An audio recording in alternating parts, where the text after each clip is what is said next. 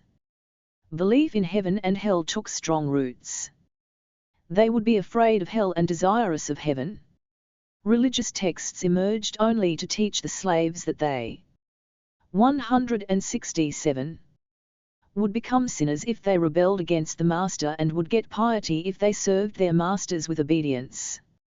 Each and every religious text, in that sense, is sharper than hundreds of swords. And the moral of each and every religion is harsher than the Oreb hounds which tear the bodies of the slaves into pieces. Finally, slaves surrender to the illusions created by religious texts. One odd slave, who had refused to surrender, would start agitation now and then. The soldiers of the king would take care of punishing such rebels. Punishing means nothing but killing. Questions and answers 1. Was belief in God inculcated to suppress slaves? During the primitive stages, human beings did not know anything about nature. When it thundered in the sky, they used to imagine that there was somebody over there making such sounds. Such ignorance led to the belief in God. It was all due to the ignorance as to why it thundered in the sky. The misconceptions formed about nature would vanish gradually as people came to understand nature.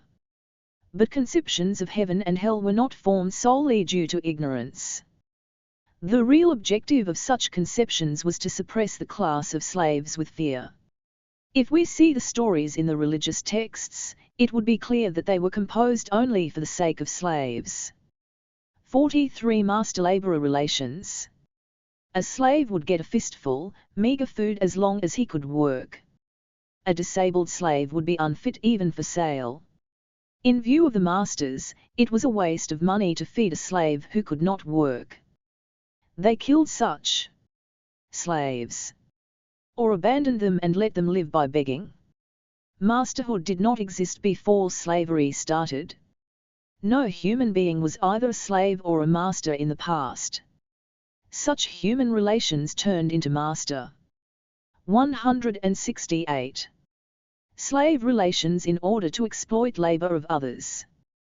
The relations formed between those two classes were the principal relations in that society. Those relations continued for some thousands of years. There occurred many rebellions waged by slaves intermittently during that period. Those struggles faced defeat most of the time. Crucifixion was a dreadful punishment which the masters invented against the slaves who rebelled. Crucifixion meant putting a slave on a cross-shaped wooden plank and nailing his body to that cross. That helpless person experienced hell of a suffering for a few hours and finally died. But the most shocking fact is that even such dreadful punishments could not suppress and prevent slave revolts. Since the sufferings of the slaves were so dreadful, they continued to revolt against their masters. Huts of the slaves. 169. The slave revolts were not against exploitation of labor. Nor they demanded land. In fact, slaves were not aware of the exploitation of labor. The masters too were not aware. In fact, it was the belief of the slaves that the entire land is the property of the masters. Therefore, their struggles were not for the sake of land. They were mainly against slavery. As a result of the slave revolts, slavery was abolished gradually. If we read the novel, we would know many details as to how slavery continued till recently and how slave masters behaved. After, the slave-owning society changed into feudal society. We will see it later. Questions and answers. 1. Did begging begin during the period of slavery? Suppose the master stopped feeding the slaves who were ailing with diseases or old age. What other means would they have except begging? 2. If independent labor existed during the period of slaves and slave masters, why should we call it slave-owning society? Because society that existed till then was a society where there were equal relations of labor. Gradually a change began whereby equal relations of labor turned into unequal cruel relations. Since such a huge change took place, it was no longer the same old society. As there occurred a change, a new name indicating that change would come into usage. 3. What was the aim of the struggle by the slaves? What could be the aim of the struggle by the slaves, after all? Its aim, 170, would be freedom from slavery. They were ready to do labor but not to be the property of the masters. Hence the struggle. 5. Slavery means existence of a human being as the property of another human being, isn't it? Would it not be clear that such a situation is base and mean? Even if we do not know about exploitation of labor, would one human being have the right to sell, buy or kill another human being? Did they not know such a simple thing as this at that time? Oh. Knowing means awareness of certain ideas, certain views. After the emergence of hostile classes, views, intelligence, knowledge, logic and everything else took shape in accordance with the class interests. For a slave master, slavery was very beneficial, as it was a source of comfort and happiness. All the thoughts and ideas of a master would form in accordance with his class comforts. Master's thoughts would not go beyond his class consciousness. The whole logic of the master would be for his own benefit. He thought, slaves do not have property. I am maintaining them. They are my property. I will use my property as I like. Whatever was useful to their class would be the nature and philosophy of masters. Their views were their philosophy. They believed in whatever they wanted. The class of slaves would have intense hatred towards slavery and the class of masters. It always tried to revolt. But it remained suppressed since it was helpless.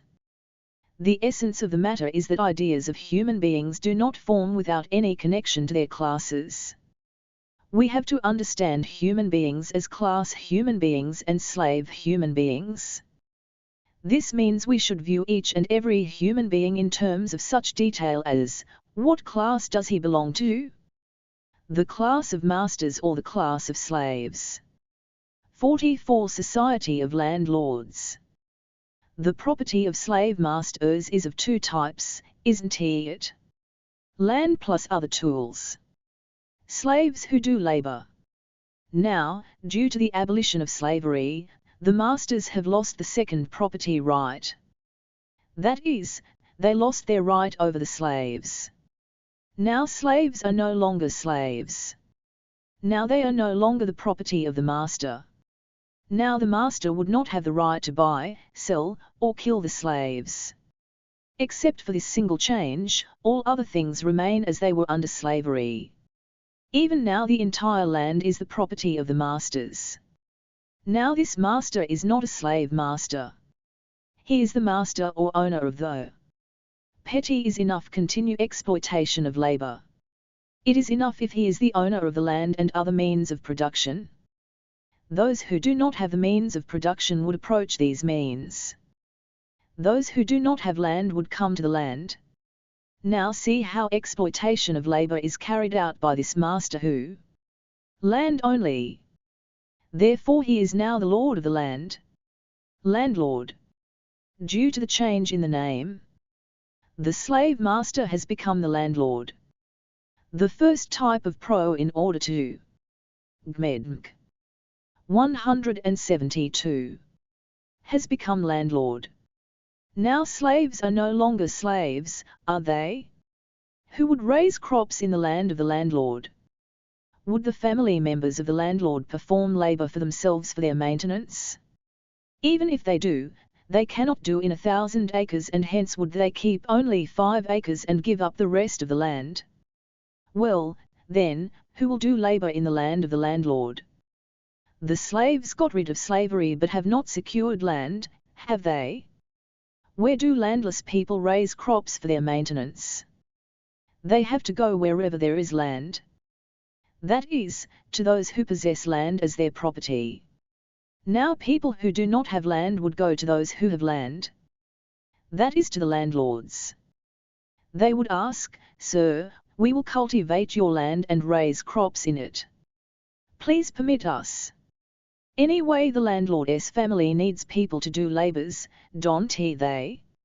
Hence, the landlord talks as if he has generously consented, "Okay guys, raise the crops." This landlord is the slave master of the past. The 1,000 acres of the past are the property of this landlord's property. The slaves of the past are the present laborers. Let us call these laborers peasants. The landlord would say to the peasants as follows: "Each of your families take a certain area of my land individually and cultivate it separately. Out of the crops that you raise, the crop in 1.5 acres would meet the maintenance of one family. Likewise, some crop would suffice the cultivation costs. Hand over the remaining crop to me. It amounts to paying land rent to me.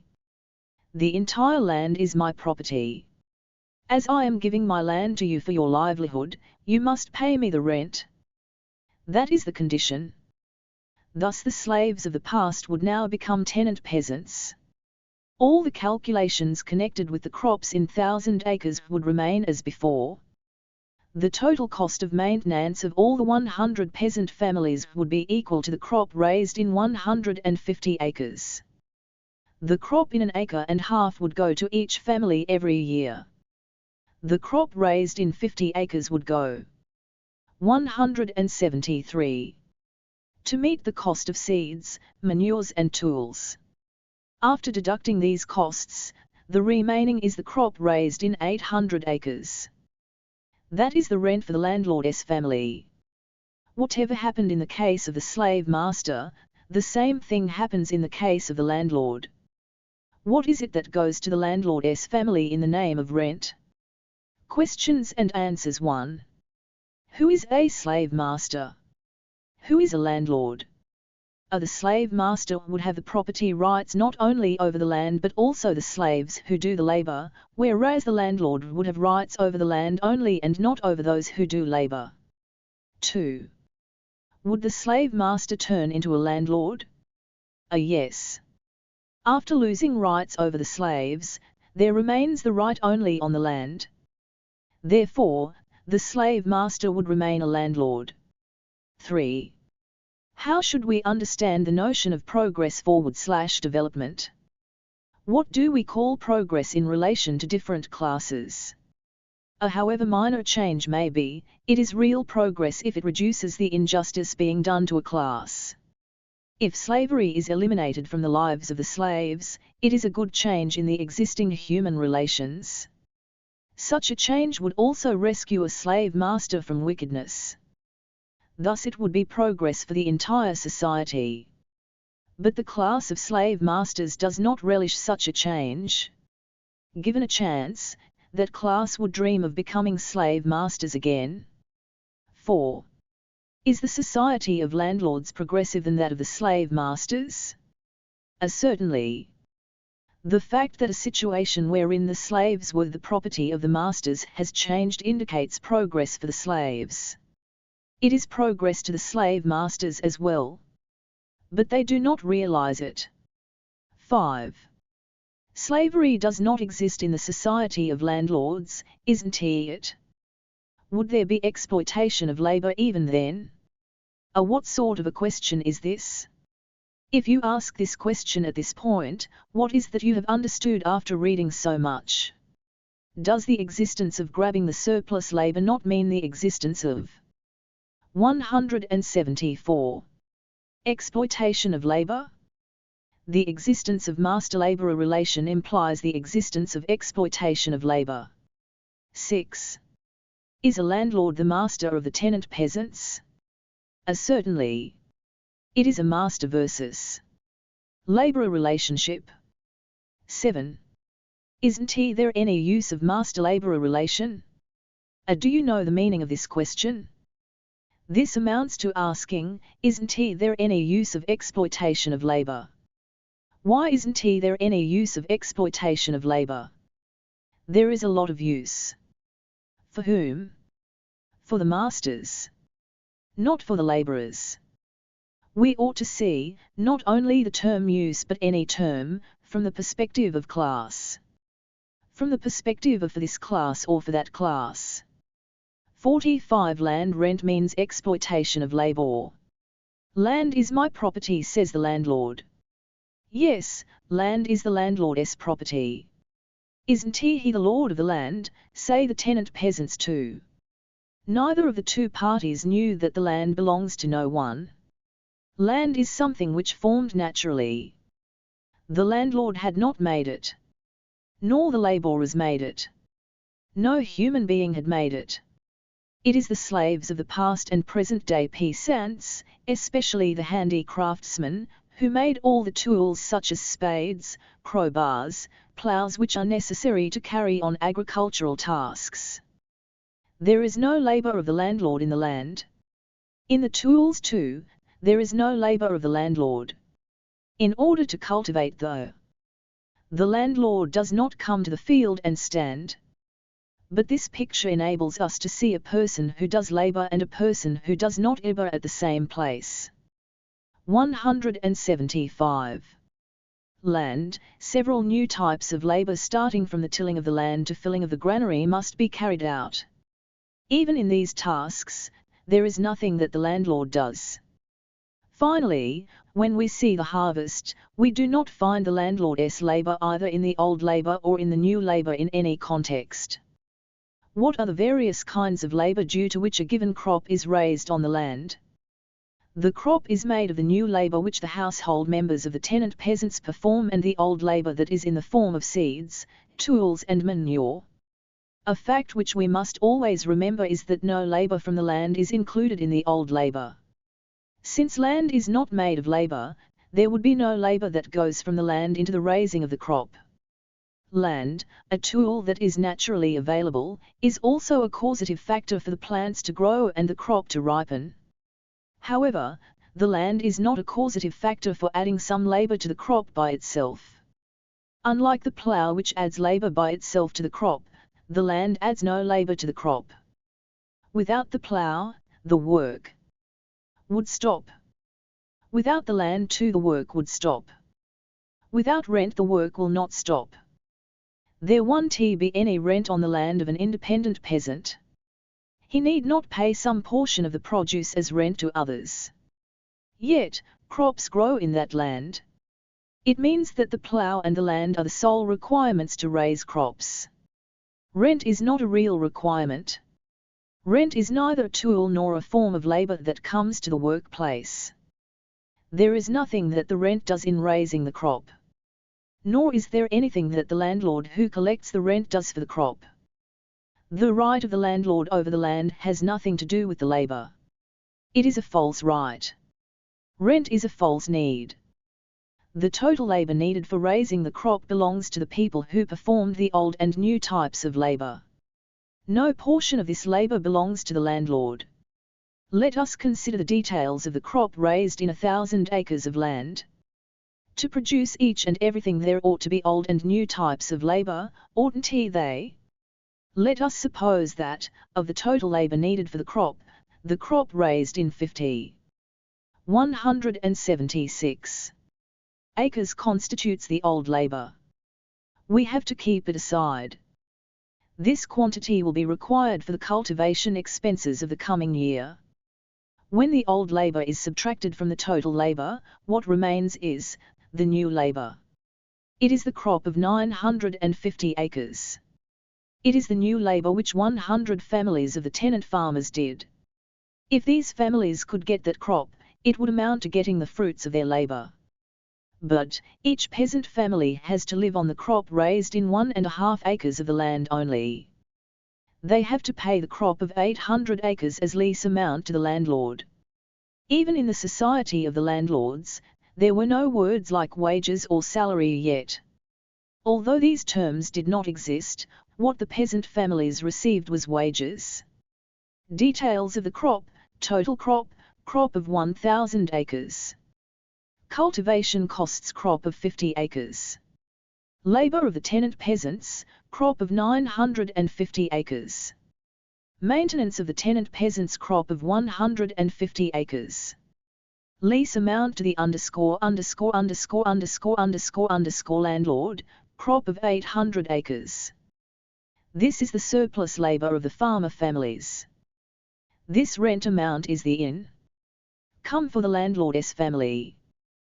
This is the means by which this family luxuriates without doing any labor inside or outside the house. It is the peasants who perform all kinds of labor on the land. The property right that the landlord has on the land is an unjust right.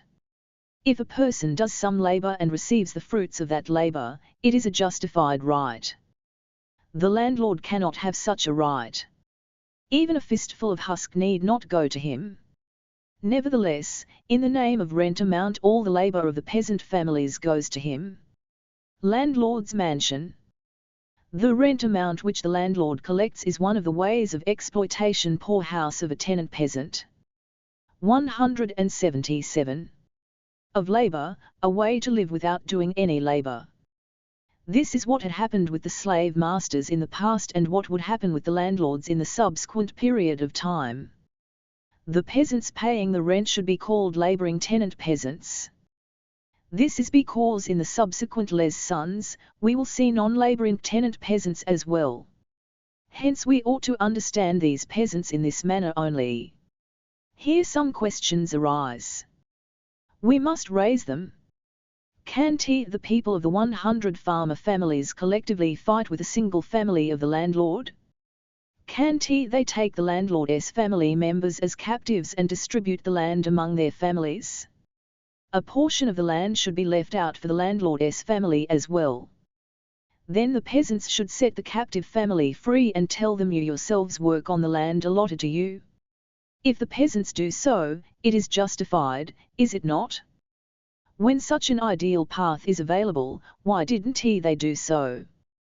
Why did peasants do several kinds of labor and suffer from dire poverty? If we raise these questions, it is an indication that we are thinking. The peasants did not do so because they believed that it was wrong to do so. The peasants too believed that the land was the property of the landlord. They did not know that land was nobody's property. Why should we pay the rent? This question did not occur to them. Rent needed to be paid at all costs. They only wished that the rent should not be too high. The peasants knew that the landlord would never consent to reduce the rent.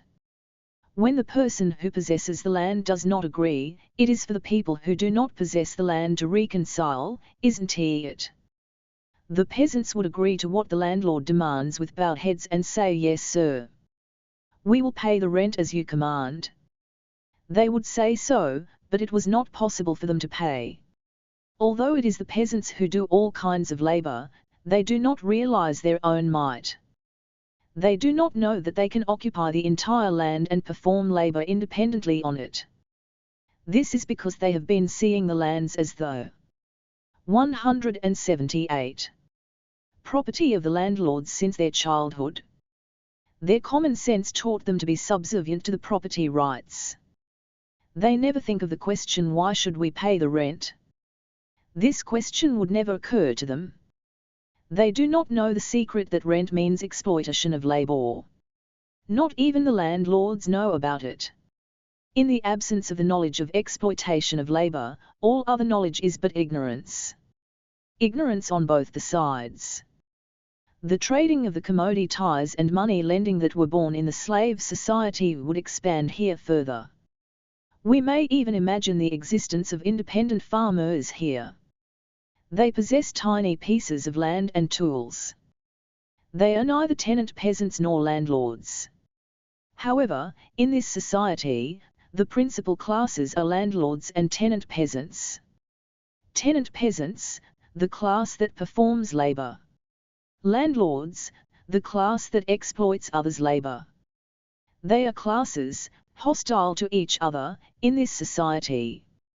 Here too, the masters/owners who live on exploitation of labor are in need of a state that protects them. This state is the continuation of the state of the slave masters. In the government of the landlords, the biggest landlord serves as the king. The other landlords accept him as their king. All that the king does is to protect the property rights of the landlord class. When a farmer fails to pay the rent, prisons and gallows would be ready for him. In the tenure of each and every king, a few thousand peasants would have perished on the gallows. A kino is first an exploiter himself and then a close associate and protector of other exploiters. Each and every king that appears in the religious texts is like this. Whatever had happened in the slave society, the same thing happens here also. The same kind of monarchy. The same kind of regulations. The same kind of masterhood and servitude. The same kind of religious sermonizing. The same kind of arts and scholarship. The same kind of riches and poverty. The same kind of exploitation of labor all over. We have assumed that independent producers were 179. Present in the slave-owning society. Similarly, we have to assume the presence of independent handicraftsmen and independent peasants in feudal society also. Every country would have its own history. If we get proper information starting from the primitive ages, we would know about the nature of classes and subclasses present in various forms of society. If independent handicraftsmen and independent peasants were present in the era of slaves or tenant peasants, we have to imagine their probable conditions of labor. Since they did not have masters over them, we have to assume that their lives might have been better than the lives of slaves and tenant peasants. Like the slave-owning society, the feudal society also continued over a period of several hundreds of years in all the countries. During that period, many struggles by the tenant peasants took place. While the feudal society was continuing, another society of exploiters emerged from within. It was the society of capitalists. Questions and answers 1. In order to raise crops on the land, we have to first do many kinds of labor. We have to fell trees, remove stones big and small, level the surface and make the land ready for cultivation. Wouldn't that whole labor be the value of the land? How can we say that such land is a natural substance? If the landlord takes the value of the land in the name of rent, how would it be exploitation of labor? We refer to land as a naturally existing substance only before no labor of whatever kind has been done in it. The land in which no labor has been done would not have any value. If some labor has been done in a given piece of land, that value does not belong to the land but to the labor. Since such labor has been done for the sake of cultivation, it would become part of agricultural labor. If some labor had already been done in the land which the landlord rented out, and if that land had been leveled like polished stone, it is not the family members of the landlord who did all that labor. It is the labor which either the slaves or tenant peasants did in the past. If we suppose the value of the labor of leveling the earth is 10, this value would add to the labor and would not be the value of the land. This value of 10 becomes part of the value of the crop that would be raised later in that land. No labor that is done in the 180 land belongs to the landlord. Even the naturally existing land prior to exertion of labor in it also does not belong to the landlord. Therefore, the portion of the crop which the landlord takes, from the crop raised by the tenant peasants, is exploitation of labor. 2. Were all the kings of the past history landlords? They were not only landlords but also slave masters. There were kings even in the slave-owning society. All of them were very big slave masters and landlords. All the kings whom we see as great rulers in the religious texts were the slave masters and landlords who were the most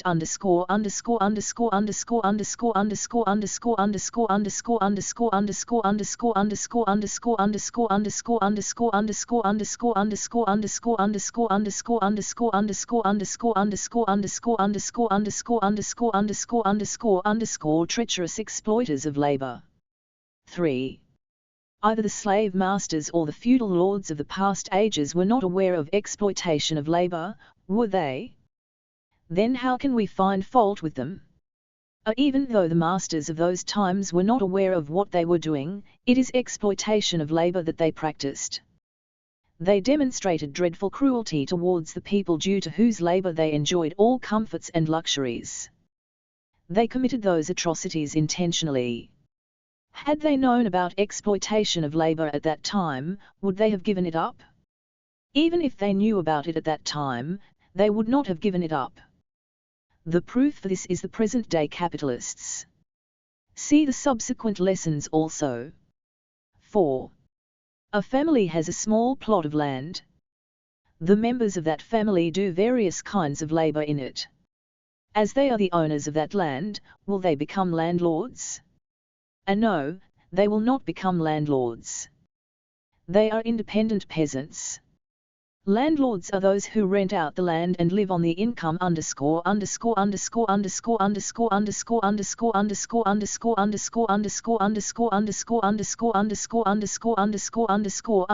called rent without doing any labor of their own. 5. An independent farmer leases out a portion of his land to others and does labor in the remaining portion. He too gets some rent. Will he be a landlord? He will neither be a landlord nor an independent farmer. He will be a semi-farmer and a semi-landlord who live partly on his own labor and partly on exploitation of others' labor. 6. What do you see in this picture? There are two persons. One person is not doing any work while the other is working. Two people are living on 5W1, the work of only one person. 181. 7. Who is a zamindar? Zamin in Hindi means land. Zamindar means a person who possesses land. But a person would not be a zamindar if he has a couple of acres of land. A zamindar is one who has thousands of acres of land. He would have many officers, employees, and machinery to collect rents from peasants and other paraphernalia. Zamindar is a sort of government of a particular region. This is a more luxurious way of life than that of a landlord who has 100 acres. 46. The beginning of the capitalist system. We have seen the slave-owning society. We have also seen the feudal society. Now, we are going to see the capitalist society. Today, the whole world is part of this capitalist system. Capitalism is a system in which production takes place solely for the purpose of sale. In this system, the person who gets commodities produced will get profit. This system, which facilitates production of commodities solely for the sake of sale, was not present either during the days of slaves or feudal tenant farmers. The products of those days were meant for the consumption of the families of the masters and the labourers. They used to send only those products, whatever remained after their consumption, for sale. The merchants of those days used to buy commodities from either the slave masters or independent producers, then sell them to those needed and thereby make trade profit. The same thing had happened during the days of the landlords.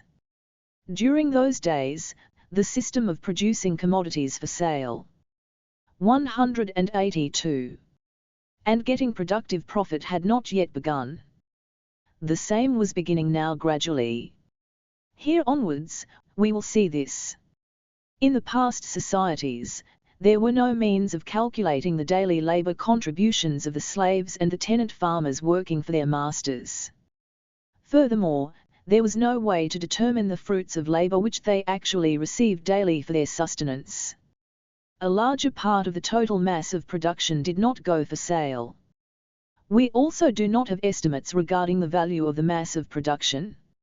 In those societies, prevailing conditions were such that they did not permit estimating the value of any component of the produce. Although exploitation was taking place in those societies, it was not possible for any intellectual of those times to understand it.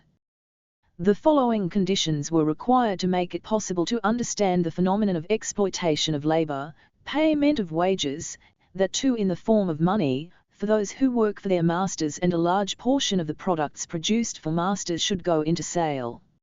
If these two conditions are met, a proper understanding of the value is possible. Only when the value is properly understood, understanding exploitation of labor is also possible. Gradually these two conditions have been established. However, even after this, it took a few hundreds of years to unravel the secret of exploitation of labor. Now, we must see what is meant by a capitalist. Through this, we will understand what the capitalist society is.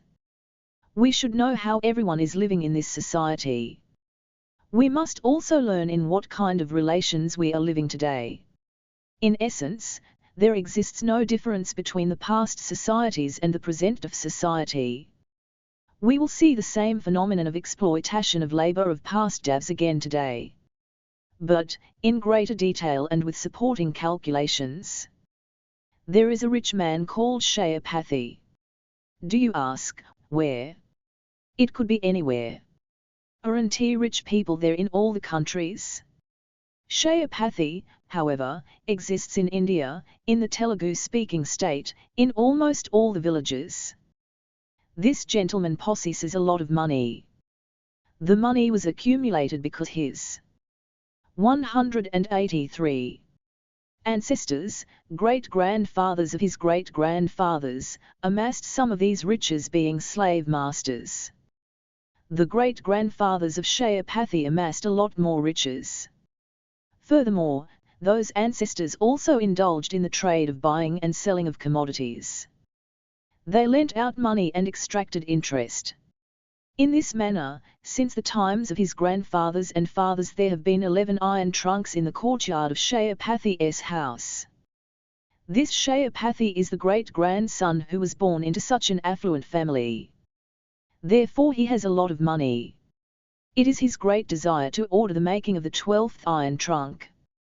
The secretly embedded wish in his chest actually is to achieve prosperity to the 112th iron trunk.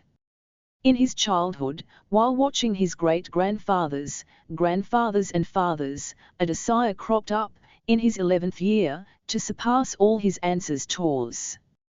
2 years after the 11th year, he started making queries regarding various kinds of business. At last, in his 23rd, 184 year, he wanted to start the business of manufacturing coarse cloth. The cloth should be manufactured and sold. This manufacture, however, has been carried out by independent handicraftsmen from times immemorial. The young man Ravi named the same business as an industry. And one he named himself an entrepreneur. He does not know any labor. Questions and answers 1. Who is a capitalist? A person who gets articles produced by employing laborers for the sake of sale and who invests capital necessary for such production with the sole aim of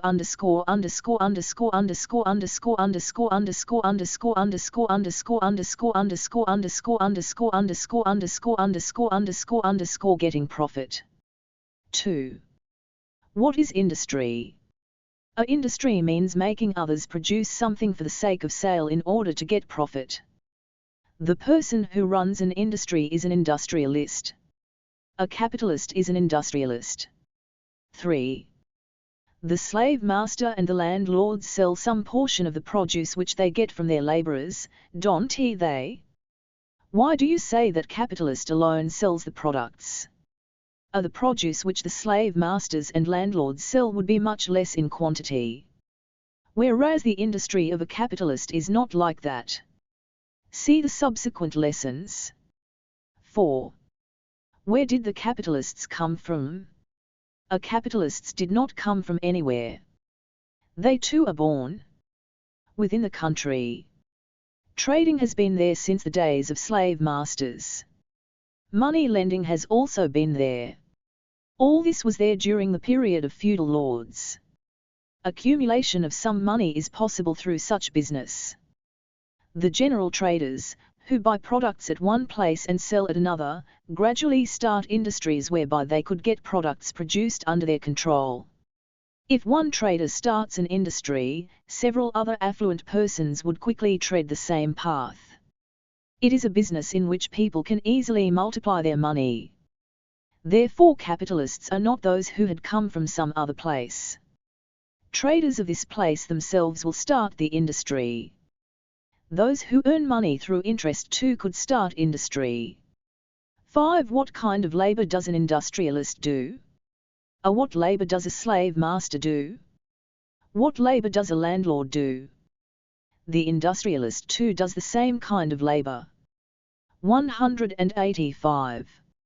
47. Profit, the sole aim of capital. The industrialist of the coarse cloth industry is adept at no labor. He had a little education. He is skillful at calculations. In his childhood, he had a coughing great-grandfather at home. Between smoking cigars, coughing and blowing his nose by the side of the cot, his great-grandfather used to sermonize every single day, "It is not appropriate for our status to do menial work. It is shameful. The laborers must do all the work." Those words appealed to the great-grandson like great sermons. Even to this day those words resound in his ears. Shayapathy, who does not know any labor, became an industrialist. He estimated the costs required for the coarse cloth industry. It turned out that 100 rupees were needed per day. There were several such 2000s in the iron trunk box. He pulled out 100 from the box. He purchased some yarn. It was the raw material. He bought looms, baskets and bins. They were the tools. He bought a few more things. They were auxiliary materials. He also arranged a shed for the workplace. The workplace belongs to the family. Work is not possible without a workplace, isn't it?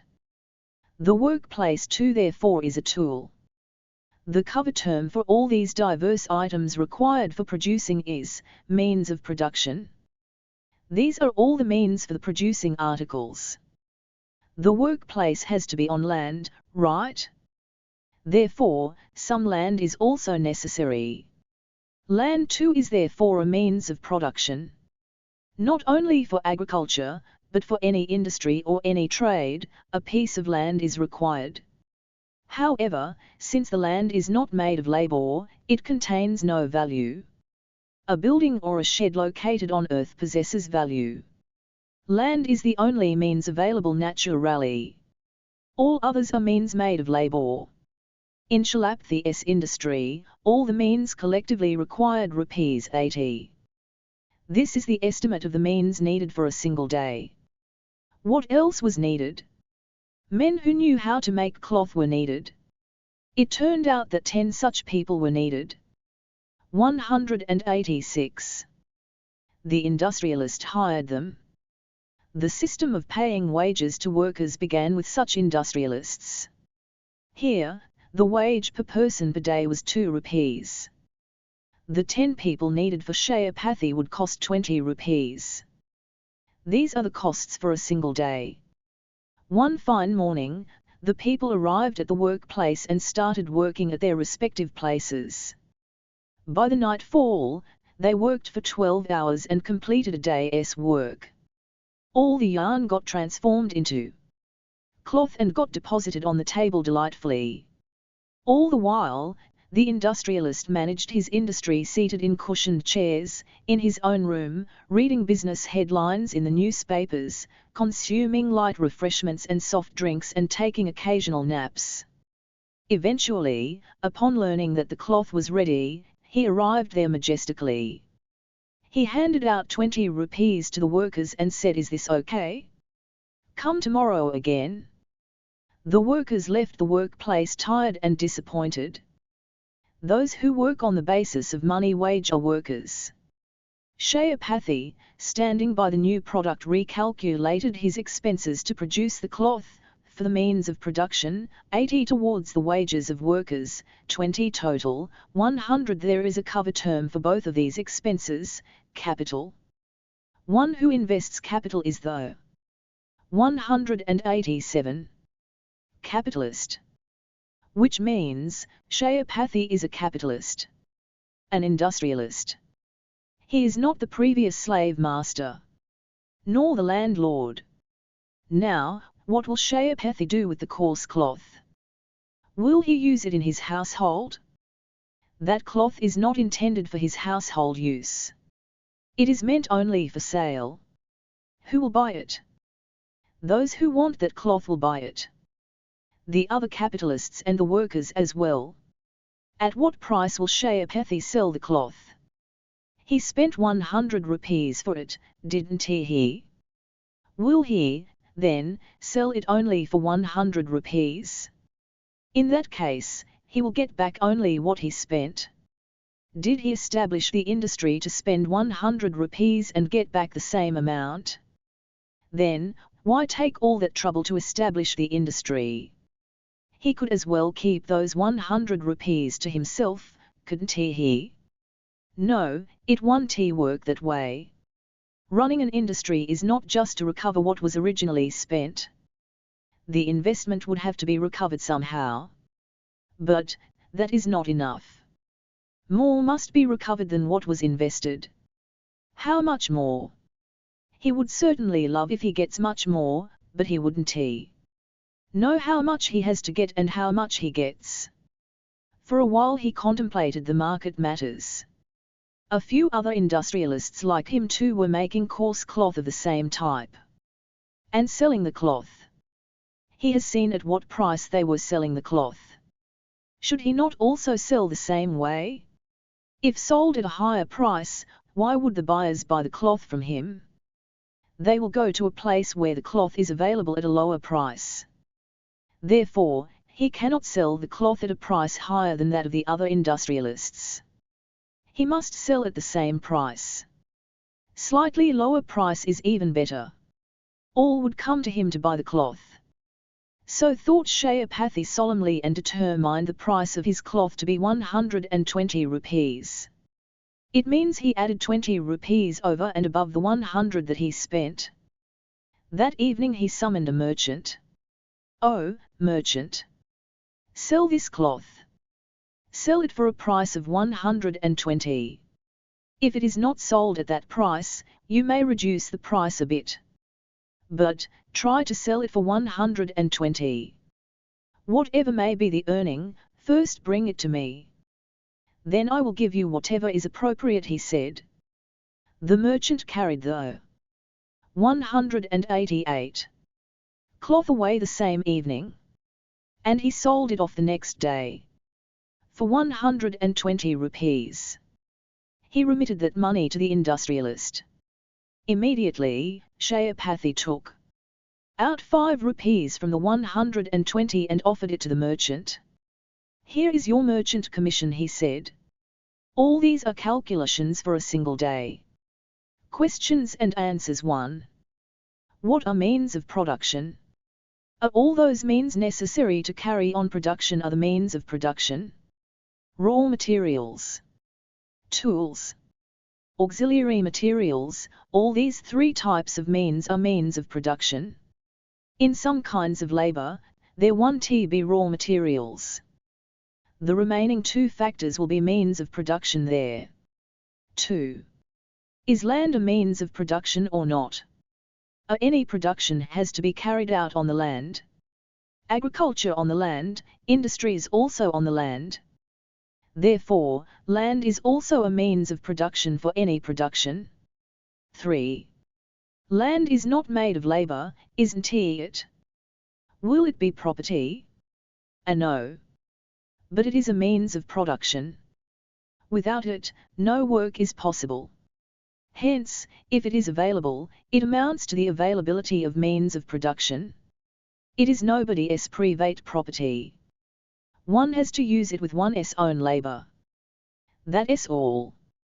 4. To which category of means of production does land belong, raw material, tool or auxiliary material? A land does not appear in the body of the new product. Hence, it is not a raw material. Land won't disappear after the completion of production. Hence, it is not auxiliary material. What remains is tool. Hence, land is always a tool. 5. Land is responsible for. Land is not responsible for. Explain. To produce anything and to do any work, land is also responsible. But land is not responsible for the labor necessary to produce something. Therefore, land is not responsible for the value of any product. 6.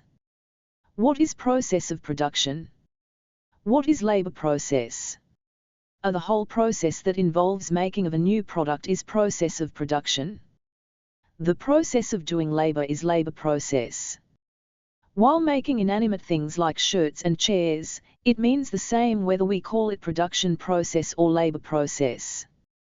But in the case of agricultural products, 189. These 2 are not the same. The entire period beginning from tilling the land to harvesting is production process. This is the period during which production increases. But labor does not take place during this period. Labor takes place occasionally during that period. The period during which labor is done is labor time. But in many industries, production time and labor time are the same. 7. What is capital? A capital is that which is spent on means of production and the wages of the workers. 8. Running an industry, what does the capitalist do? First, he would chalk out a plan for his industry. It means he thinks about where to buy the means of production cheap, how to hire workers for low wages, how to sell the finished goods at higher prices. All the while he dreams of the final profit which he would get. This is what is meant by running an industry. 9. Does an industrialist himself undertake selling of his products or asks others to do that job for him? He does it as per his wish. 10. Workers may buy the coarse cloth which a capitalist sells, but why do other capitalists buy? The other capitalists may, by using the coarse cloth, get products necessary for hospitals and certain kinds of offices. The other capitalists may also buy it for their industries which use coarse cloth as a raw material. 48.016 Labor plus new labor equals total labor. Value of means of production plus. We must pause here for a while and discuss the price of the cloth. The capitalist spent only 100 rupees for the cloth, didn't he? How did he get 120 rupees when he sold the cloth? Where did that amount come from? Actually, what was the Value of equals commodity value of the cloth, 100 or 120. How a thing made of 100 could have a value greater than 100. But, if the value was only 100, then he cannot get 120 for it, can he? He could get 120 money, only if the value was 120. In the earlier lessons we have seen value of labor of workers, 190. That an exchange is possible between two things, only when the values of the two things is equal. Isn't it the law of value? Therefore, if 120 is earned by selling the cloth, then the value of the cloth must be really 120. For this reason, an exchange took place between the cloth and 120 rupees. However, we face the same earlier question once again. The industrialist spent only a value of 100 rupees for the cloth. How a piece of cloth made of a certain cost could acquire higher value? The capitalist invested only 100. But, it was not only 100 that was spent on the cloth in reality.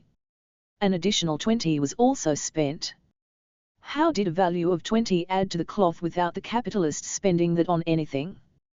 To understand how this miracle had happened, we should re-examine the items that have come to the workplace. Items at the workplace. 1. Means of production. Their value is 80. 2. Workers. Their wages are 20. Only these two components made the cloth. No other component came to the workplace. Therefore, one of these two components must have yielded an additional value of 20, over and above its value, to the cloth. Or alternatively, each of the two components may have contributed the additional value partly. Isn't it? If no item yields extra value, how will the additional value be generated? We must therefore examine these two components once again. The first component, all the means of production are inanimate objects. They were already produced elsewhere even before arriving at this workplace. All of them were made of labor. All that was the old /past labor. The value of that past labor is 80. Laborers at other workplaces made those things. The workers who make the cloth here have nothing to do with the past labor. These workers did not do that old labor. The means of production of 80 value were made elsewhere and arrived at the workplace where cloth is made. Here they are spent on making of the cloth. That value of 80 was transferred to the cloth. Transfer means those things are spent here. Therefore, their labor is also included in the present calculation. That labor will not take place afresh here once. 191. Again, when a thing is spent for some work, its actual value, whatever it may be, would be accounted for that work. Similarly, when some means of production of 80 value have been expended, only that 80 would be accounted for. Nothing more or nothing less than that. This means that means of production cannot yield more value than their original value. That means, the addition of 20 value into the new cloth did not come from the means of production. The first component is resolved. What remains now is the second component. The fact that the first component did not yield more value implies that the second component yielded, isn't it? However, we must see how it happened. The second component, 10 laborers have done all kinds of labor related to making of the cloth. They worked for 12 hours. The total work time of all the workers is 10 x 12 equals 120 hours. This is the labor of weaving. Concrete labor. Since this labor is done at the workplace, it is the new labor. Living labor. It is quite simple to count the hours of the new labor. It is quite clear that the labor of the 10 workers is 120 hours. This new labor, however, must turn into value. The old labor has already turned into value. When the means of production were bought for a money of 80, that labour has already turned into value. Likewise, the new labour too must turn into value. However, the original value of the new labour does not appear in the workplace where the labour is done. We have to find out the value of the new labour through certain calculations after the commodity is sold. We have seen in the previous lessons that the value of production is that of the total labour spent on its making. How much money was earned by selling the cloth made at Shayapathi's place? 120 was earned. That much money was earned because the cloth contained that much value. How do we know the proportion of the value of the new labour present in the 120 value? This is how we get to know, isn't the total labour of a commodity the combination of old and new labour? Therefore, by subtracting the old labour from the total labour we can find the new labour. Subtract old labour from the value of the cloth. You will get the value of the new labour. 192. Value of the cloth, 120 rupees. Value of the old labour, 80 rupees.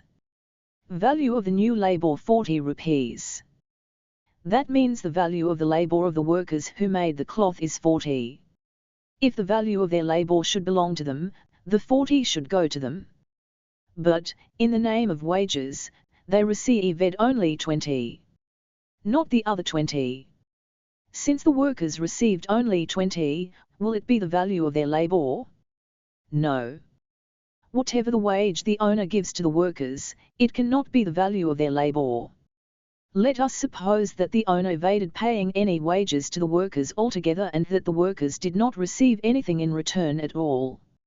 If nothing is paid, would it mean that the workers did not work at all or that the cloth was made without any labour at all? It won't be so, will it be? Therefore, we should not understand the value of the labour of the workers in terms of what they receive in the name of wages. If we subtract the old labour from the value of a thing when it is sold, what remains is the portion of the value of the new labour. This is the way we must calculate. When we subtracted 80 from the value of the cloth of 120, 40 remained. This is the value of the new labour. In the example of the cloth, if the value of the labour of the workers was not 40, the value of the cloth wouldn't have been 120. In this example, the value of the new labour, therefore, is 40. Not 20. The wages which the workers receive is not the value of their labour. This means, paying wages to workers does not amount to giving the value of their labour to them. The shirt is made.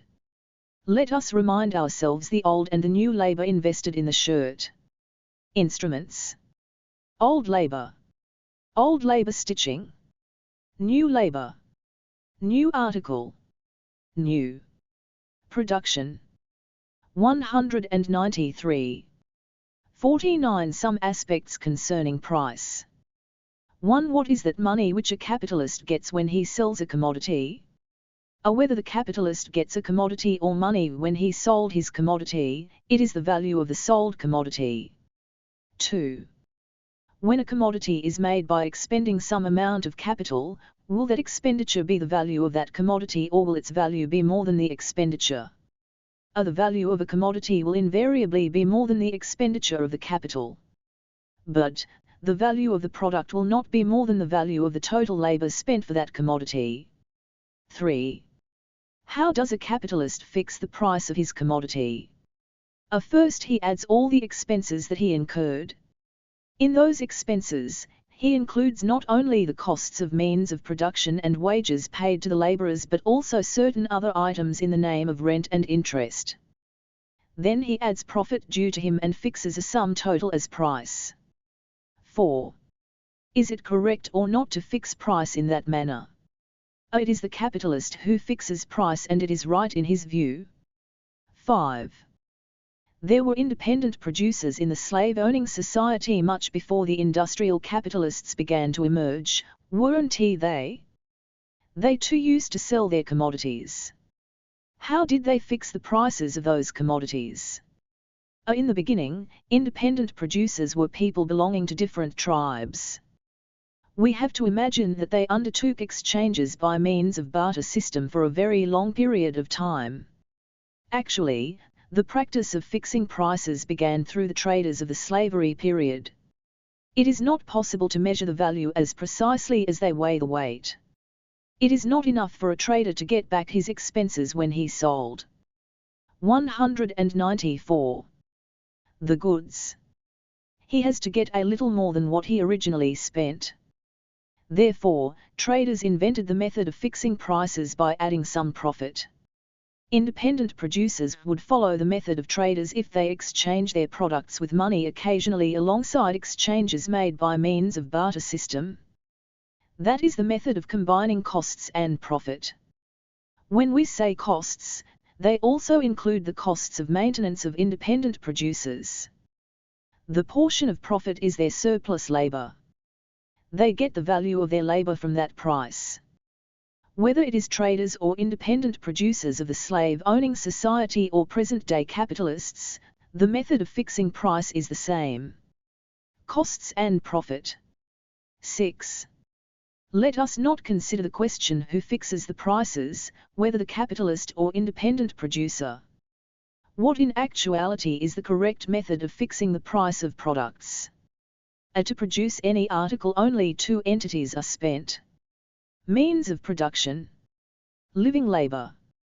The sum total of these two costs is the correct price. We have to imagine how the price was fixed during the time of slave masters. The slave master gives the trader some of the products, out of those which his slaves produced, for the sake of sale. How does the slave master or trader know that some surplus labor is present in those products? No. They do not know. It is not because of their awareness that they fix the price. They merely think that they should get back their expenses plus something extra. Such a method appears to them as correct pricing. In fact, the price of the products which the master fixes by adding something more to the costs, is the proper price, since that price invariably includes surplus value. But they do all this not because they are aware of the surplus value. In fact, exchanges with money and monetary pricing were far less during that time. Most of them were barter exchanges.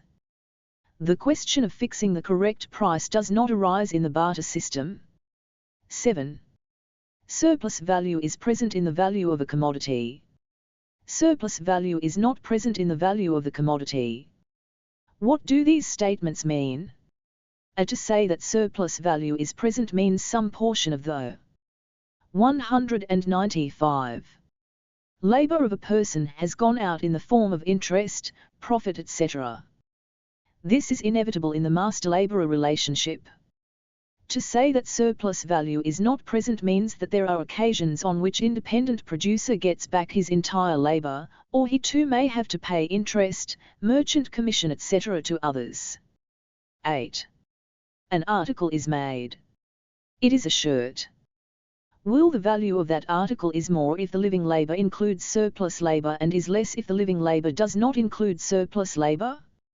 If one gets such a doubt, it means he has not yet properly understood the concept of value. Let us consider the example of a shirt. The total labor necessary to make a shirt will be its value. Let us suppose it to be 120. Old labor 80 plus new labor 40. Only if these two elements are proportionate, such a shirt would be made. Even if one element is less, the shirt 1t be made. Whether that 120 value includes surplus value or not is a different issue. The manual labor of the laborers who made that shirt was 40, isn't it? If he gets the entire value, what would be the value of the shirt? Or if he gets only 20 out of that 40 and does not get the other 20, what would be the value of the shirt? There would be no change in the value of the shirt irrespective of whether or not the person who made the shirt got the entire value of his labor. Even if the person who made the shirt did not get some portion of the value of the shirt would be 120 only, since so much labor was spent on that shirt. The value of an article will not be more if the surplus value is present and will not be less if the surplus value is not present. The value of an article depends on the labor spent on its making. Whether or not the worker received the entire value which he rendered is a different question. 9. Means of production of 10 value and living labor of 20 value were spent on 1 meter of cloth. Half of the living labor is surplus labor. What would be the price of that cloth if the manual labor does not contain surplus labor? A price that includes the surplus labor equals means of production 10 plus the first part of the manual labor 10 plus the portion of surplus labor 10 equals 30. This is the price of 1 meter of cloth. Price of 196. The same product which does not contain surplus labor, if the surplus labor of 10 has not taken place, half of the means of production are not spent. Then their cost would be 5 only. Then the price equals 5 of means of production plus 10 of living labor equals 15. This is the price of half meter cloth. The quantity of the product which costs 30 will not be made with a cost of 15. Only half of it is produced. If surplus labor does not take place, the quantity of the product decreases. 10. The capitalist fixed 120 as the price of his product. When sold, the capitalist got money in accordance with the price 120. It was sold at its value. This means the capitalist has fixed the price of his product properly, isn't it? What was his fault? The fault does not lie in fixing the price. The entire fault lies in the details that he gives. He says, I paid so much towards interest. Paid so much towards rent. I added so much profit. All these are expenses spent on the production. All things taken together constitute this price. All those items which he mentioned as expenses are not connected with the production. The basis for fixing 120 as price is not addition of all those items. Not understanding this point is the fault of the capitalist. 11. If the capitalist had really paid rent and interest to outsiders, or even if he had paid so, they are not expenses connected with the production. In case he does not pay that rent and interest to outsiders, would he fix the price low? No, he won't do so. His price must include rent and interest. He would retain those portions with him with the same names. This means those items were not really spent. Similarly, if he pays them to outsiders, the outsiders will consume those incomes, but they cannot be considered as costs of production. Likewise, the so-called profit is also not an expense spent on production. 12. The value of a commodity is 120. Past labor is 80. After selling the commodity and subtracting 80 from 120, it became clear that the value of the new labor is 40. But this became clear only after selling the commodity. Isn't there a way to find out the fact that the value of the labor of the laborers is 40 before the commodity is sold? There is a way. We have to find it out based on the past. 197. Experiences. Industrialists always produce and sell the same kind of products. It is possible to know the value of 1 hour of weaving labor based on the cloth sold the day before. We can know the value of labor even if the cloth produced on that particular day is not yet sold. Suppose 40 remained after subtracting the value of means of production from the value of the new cloth which was sold the day before. 2 persons have made the shirt in 10 hours. Value of 1 person is 20. Value of 1 hour of labor is 2. One can understand all this because of past experiences. However, this is also something one can know because of the sale of products produced the previous day, isn't it? Based on several such experiences and correct calculations, one can know the value of any kind of labor. Well, one would know it only due to the sale of products in the past, not otherwise. How can we know it if the sale, that is exchange, has not taken place? Sale means exchange. We will be able to know the value of any labor only if exchange takes place. 13. Price of 1 meter of cloth is 30. Out of 30, value of means of production is 10 plus value of manual labor is 20. Explain this commodity in terms of capitalist commodity. Commodity of the independent producer. A capitalistic commodity, cost of means of production 10 plus wage 10 plus surplus value 10 equals 30. Value of the old labor and value of new labor together make the value of the commodity. That is 30. But as this is a capitalistic commodity, we have to consider some amount of surplus value. We have considered 10 as surplus value in the new labor of 20. The capitalist does not pay this to the workers. Whether he pays surplus value or not, the value of that product would be 30. The price of the commodity of the independent producer, this person has also produced the same kind of cloth. He incurred the same amount of expenses. 10 for means of production plus 20 for manual labor equals 30. If 10 goes to his maintenance, the remaining amount would be his surplus value. But as this person is an independent laborer, it is not obligatory that his maintenance cost should be only 10 like that of a worker. This person, who does labor of 20 daily, could use more than 198. 10 for his maintenance.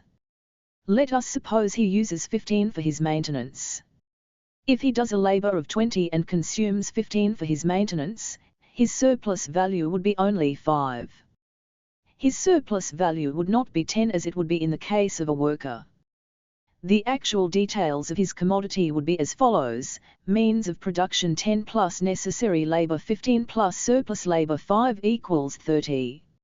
If this person uses whole of 20 for his maintenance, there won't be surplus value at all on that day. Even if he does not use his entire labor on the same day, he would use it some other time. Therefore, the question of surplus value does not arise if people get their entire labor. To produce the same kind of cloth in the same quantity, one would have to spend 30. Even an independent producer would have to spend 30. Only aspects of manual labor would vary a little. Let us see the example of the independent producer in a different way. During the period of production, his maintenance cost is not 15 but 20. He consumed 20 for his maintenance and did 20 labor again. Then, the details of that production would be, means of production 10 plus necessary labor 20 plus surplus labor nil equals 30. He spent 20 on his maintenance and reproduced the same 20. He did not do surplus labor. Even if there was no surplus labor, a product of 30 value has been produced. Another example. Suppose the same producer, while using 20 for his maintenance, has done surplus labor of 4 value. Then, how much value would the product have? When the old labor was 10 and new labor 20, the value of the commodity was 30. In such a situation, 4 surplus labor was done. Will, then, the value be 30 plus 4 equals 34? No. If the surplus labor has increased, means of production too should increase. Since 10 means of production are necessary in order to do 20 manual labor, there ought to be an increase of 2 means of production in order to do 4 surplus labor. Then the value of that commodity would be as follows: cost of means of production 12 plus labor of maintenance of the producer 20 plus surplus labor 4 equals 36. It means this person, while using 20 on his maintenance, did a labor of 24 at the same time. While 1 meter of cloth was made with 30 value in the other example, now cloth measuring. 199. More than 1 meter would be produced with an expenditure of 36. But the price of a meter cloth is 30 even now. Some more cloth will be made with the remaining 6. A capitalist commodity would invariably contain surplus labor. Whether or not surplus labor is present in the case of the commodity of the independent producer depends on how much he uses for his maintenance and how much labor he performs again. If the maintenance of the independent producer is similar to that of the workers, his commodity also includes surplus value. The price of a commodity, whether that of a capitalist or an independent producer, depends on the expense of the total labor spent on that commodity. 14. The price of a commodity is 30. But a capitalist sold it for 25 as he was unable to sell at 30. Will the price of that commodity be 30 or only 25?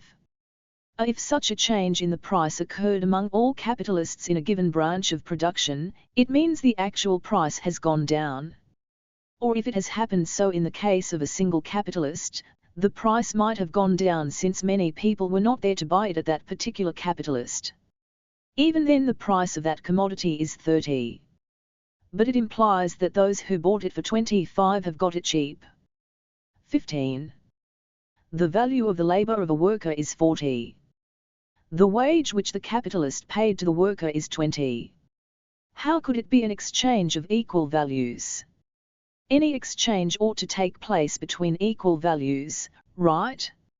It is the law of value, isn't it? Exchanges between equal values take place among independent producers only.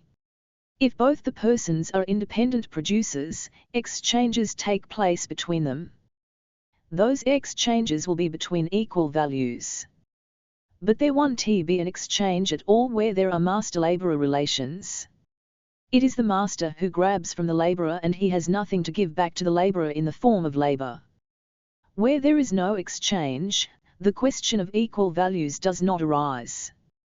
What happens in the master-laborer relationships is not an exchange but exploitation of labor. 250. How does surplus labor take place? Capital investment for the cloth was 100. But the value of the cloth was 120. We can now understand easily how this has happened. The total value comprised of 80 through the means of production and of 40 through the labor of the workers. These two components being as such, the total value became 120. Since the cloth possessed that much value, it earned that much money. The capital investment 100 has come back. Over and above, 20 were earned additionally. The capitalist did not invest anything for the additional 20. He got it without an investment. If the capitalist pays money to the workers daily or weekly, it is wages. If paid once in a month, it is salary. Both mean the same thing. They are merely different terms. Hereafter we will use the word wages. People who work for wages should be called workers. It is not erroneous to call them laborers. These are not slaves or serfs. What do workers do with their money or wages? They buy necessities of daily life for their maintenance. Food, clothing, housing, medicines, all must come through the wages. The labor power will be sustained when the maintenance is provided daily. This means, wage is the minimum value required to sustain the labor power. That is the value of the labor power. Without this, it is not possible for the laboring person to live. Work which workers do at the workplace is labor. It will have some value. The value of the labor power which the workers receive invariably will be smaller than the value of labor. In the example of the cloth, value of the labor power equals wages 20, value of the labor equals wages 20 plus surplus value 20 equals 40. 10 workers worked for the cloth. Each worked for 12 hours. 201. The value of the labor of each worker is 4. His wage is 2. His surplus value is 2. The wages of 10 workers are 20. The surplus value of 10 workers is 20. Value of labor of 10 workers is 40. Each of them lost half of the value of labor. This is what happens in a day or in a month. Wages appear to be some quantity of money. However, the real meaning of wages is some provisions of sustenance. Wages are as many provisions as purchased with the wage money. A question: a thing does not give more value than its own, does it? When means of production are spent to carry on a work, they do not yield more value than their own. What exist in the name of the wages are also articles, aren't they? How can they yield more value than their own? The answer: the means of subsistence are also things. However, these are not the ones that arrive at the workplace. It is the workers who come and work at the workplace. They perform new labor at the workplace. They do more labor than the labor necessary for their means of subsistence. Whereas the means of production do not work like human beings even if they come to the workplace. The means of production are consumed while the workers do labor with them. Since they are things, they yield only as much value as they originally possess. Not more. As workers are human beings, it is a different matter with them. In the example of the cloth, the workers worked in the labor of weaving. In this labor of weaving, they took 6 hours as wages. The value of the 6 hours is 2 rupees. The value of the means of subsistence which a worker uses in a day is 2. The total time required for the production of all the means of subsistence is 6 hours. This means, a worker who consumes the substances made of 6 hours of labor, worked with his body for 12 hours at the workplace of the owner. A point to note, though. 202. Quantum of labor which human beings perform is not commensurate with the quantum of labor which they consume for their maintenance. 2 conditions apply for performing labor. 1. The situation of independent laborers who don't have an owner. If the labor consumed per day for sustenance is 8 hours, the labor which a person does must be 8 hours. In that event, the daily sustenance remains at the same level. If the labor performed slightly exceeds that of the sustenance, that additional component will accumulate into a saving. If the work performed falls short of the sustenance cost, maintenance will be reduced. Even independent producers must perform labor equivalent to their sustenance. 2. The situation of workers who have an owner is as follows: the labor which these workers perform must invariably be larger than the costs of their maintenance. If both of them are equivalent, nothing will remain for the capitalist after accounting for sustenance. It is not enough if the labor performed in excess of the sustenance is just a little more. It should be very large. It is because the surplus labor should be distributed under numerous heads. Many people who do not do labor have to live on the surplus labor. All the departments in the state machinery like police and military must be maintained with the surplus labor. Every worker therefore must give the surplus labor in large quantity. This worker, at the workplace, can toil for 12 hours with the means of subsistence of 2 hours labor. With the energy of a glass of porridge, he can work all the day. While the bodies of the workers thus perform labor, the bodies of the masters do the contrary. The body of the master can spend a labor of 100 hours for the maintenance without doing even an iota of work. When a thing is consumed in a given work, it can add only as much of labor as is spent in its making. Neither more nor less than that. A human body, however, is not like that. It is not an inanimate object. It can yield more labor or less labor than the quantity it consumed for its maintenance. Or it may not yield labor at all. 203. To buy a means of production, one must pay in toto as much of old labor as is spent on its own making. If the value of the labor is 4, then the 4 must be paid in toto. One cannot get that thing by paying a lesser amount. That means of production cannot be made again with a lesser amount. However, to buy a worker, one need not pay the total amount of living labor that his body can yield. It is enough to pay the minimum amount required for the minimum sustenance of the body. Yet, these people will be available again and perform labor again. They will remain alive with that minimal subsistence, but as paupers and destitutes.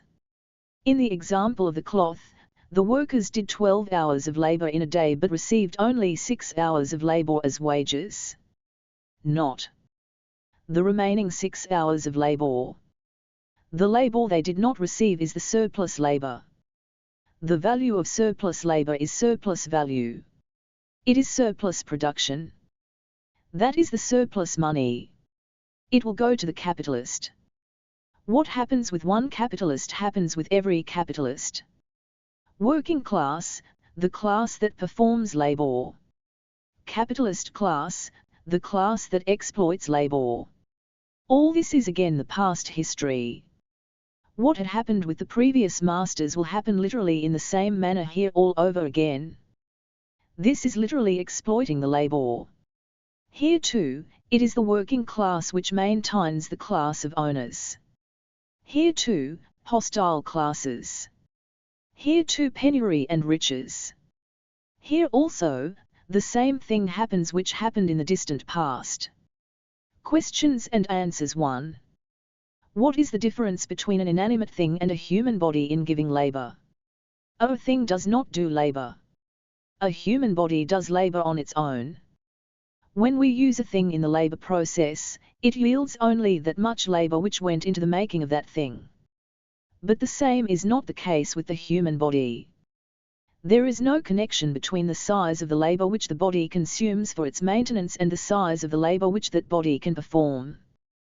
The latter could be more. 204. Less or nothing than the former. It depends on various kinds of relations. 2. Show the surplus value of a worker. The whole box represents the labor of workers performed in a day. 1. Maintenance of workers in a day. 2. Surplus labor of laborers in a day. 3. Is there any natural law regarding the amount of time a human being should perform labor? A human being must do as much labor as is necessary to get all the items involved in the maintenance of that person. As a human being cannot do work during the rest period and ill health, the work needed for those periods too must take place during the working days. But in the master-laborer relationship, this rule does not apply. The person who does labor must perform not only labor necessary for his maintenance but also for the sake of his master. He must do enough labor that can satisfy the maintenance and the luxuries of his master. This is the rule that is present in the master-laborer relation. For all the members in the family of independent laborers do labor throughout the day. 8 hours of labor is necessary to cover all the aspects of the maintenance of an individual member. But a son in that household does labor not more than 5 hours. How will his maintenance be taken care of? Partially through his labor and partially through the labor of other members of the family. 5 slaves, feudal peasants and workers. What are the similarities and differences among these people? Similarities: all are laborers. All are producers. All are servants under their masters. All of them do not have means of production. All are subjected to exploitation of labor. All are poor. Differences: slaves do not have rights over their life. Feudal tenant peasants, although do not have right over the land, possess some land. Workers, they receive the maintenance in the form of wages. 205. 51. Who will consume the surplus value? A surplus value of 20 was obtained in the example of the cloth, wasn't it? What does the capitalist do with it? He will distribute it in the following manner. These are calculations of a single day. For merchant S, Sean, 5, this will go into the hands of the merchant who got the cloth sold. But a portion of this amount will be spent on trade-related tasks. What remains after that is merchant S profit or commercial profit or trade profit. This profit is the portion gained without performing labor. However, one must know many details. A person who functions as a merchant could be a merchant who might perform the trade tasks himself. Or he may be a merchant capitalist or a commercial capitalist who might get these tasks done by workers. Whichever category the merchant may belong to, the entire merchant's commission is part of the surplus value related to the commodity which the merchant sells. This could be understood only after learning a lot more details. For the interest, 1. If the capital was a borrowed amount, the interest would go to outsiders. If the capital was not a borrowed amount, then the capitalist himself would claim the interest. In the account book he would write as if he lent his money to himself. He would also write that an interest was paid to himself. Interest is the money earned without performing labor. Land rent, 1. This is not regarding the shed that serves as the workplace. That shed will be counted among the means of production which are made of labor. This is not regarding the shed. This is regarding the land beneath the shed. Even if the land belongs to the capitalist, he would pay a rent to himself for that land. He would also write in his book that the rent was paid. This amount would remain with the capitalist only. Rent is the money earned without. 206. Performing labor. Taxes paid to the government. 2. The state of the capitalists. 2 is the continuation of the past states. Here too the property rights of the propertied classes remain as before. Landlords could be the owners of the land. They could earn land rent. Likewise, all of the capitalists could be the owners of the means of production. They could earn profit and interest through those means of production. All the laws of this state support these sorts of income. They protect these property rights from the possible revolts from the workers. This state too, therefore, is like the states in the past. However, there may not be a king sitting on the throne. Although there is no king here, there are others bearing designations like presidents, governors and prime ministers greater than the king himself. They all own large properties themselves. They therefore represent all other property owners in the country. In this state, a new term, called democracy, comes into being. Outwardly, this democracy appears as if it is applicable to the entire population. But, this democracy is useful only for the property owners. In order to uphold the laws of the state, huge police force and numerous courts and prisons will be required to suppress the working class. All the property owners must pay taxes to the government to meet such expenses. Where will they get that money from? Landlords will pay the taxes from their land rent. Capitalists will pay the taxes from the surplus value earned through the commodities produced at their places. This state is not a necessity for the workers. It is a necessity for the propertied class. However, the propertied classes who should pay taxes, evade a larger proportion of the taxes by manipulating accounts. Evaded portions of the taxes will remain with the evaders instead of going to the government. Intellectual laborers too must pay taxes to the government from their income. This kind of income exists in the form of salary with definite calculations. They therefore will not have a chance to fudge their accounts. Productive expenses and bribes. 1. The wage of the capitalist. If the capitalist performs some kind of labor in the production of his commodity, he may take wages commensurate with the amount of the labor. He may also take the surplus value. Taking salary after performing labor is not unfair. However, a capitalist tends to do a little bit of work along with the other workers only when he himself is a small-scale investor. A big capitalist does not perform any kind of labor. He does not perform even the labor of organizing the labor process.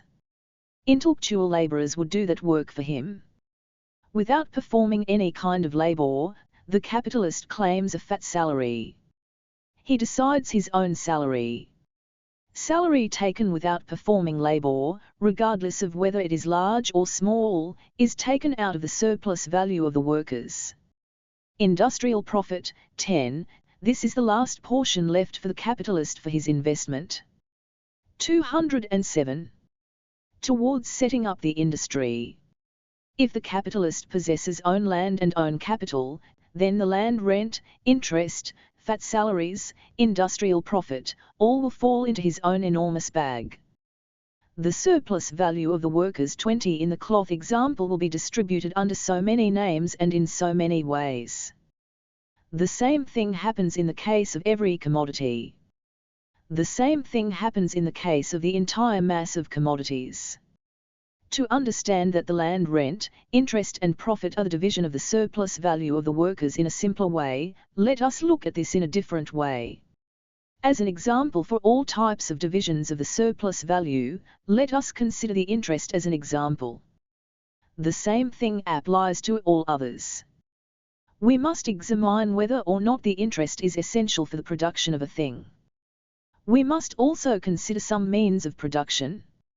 Let us take the loom. We must understand the difference between the loom and interest. The loom is a means of production in weaving labor. It is part and parcel of the means of production. It must be present at 208. The workplace. Let us suppose that the value of the loom is 6. That value will add to the cloth. The components of the value of the cloth, means of production, a value of 80, wages a value of 20, surplus value a value of 20, total a value of 120. The cloth was sold. A money of 120 earned. The value of the loom has to come hack from the value of the cloth. From which component will the loom come? Since the loom value is an integral part of the means of production, it will come hack from there. The value of any raw material or any tool will add to the cloth and come hack from there. Does the same thing happen in the case of interest as it happens in the case of means of production? Take the interest for example. The capitalist must pay 1 as interest on the capital. Pi has to take out that 1 from the value of the commodity. Li is the interest of 1 being an integral part of the commodity? If so, which part? From which component should it be recovered? Should it be recovered from the 80 of the means of production? It is not possible to do so. Interest is not a means of production. It did not come to the workplace. It was not expended for the new cloth. Therefore, it is not possible to take out 1 from 80 of the means of production and pay for the interest. Then, should it be taken out from the 20 of wages? That too is not possible. Unlike the worker, interest cannot come to the workplace and offer its labor. It is therefore not a component of the wages either. Well then, how to pay the interest? How else? In the commodity, there is a component called surplus value, isn't it? This is the value appropriated from the workers without paying them anything. It is possible to pay the interest only from this value. In the case of means of production, it is spent on producing the commodity.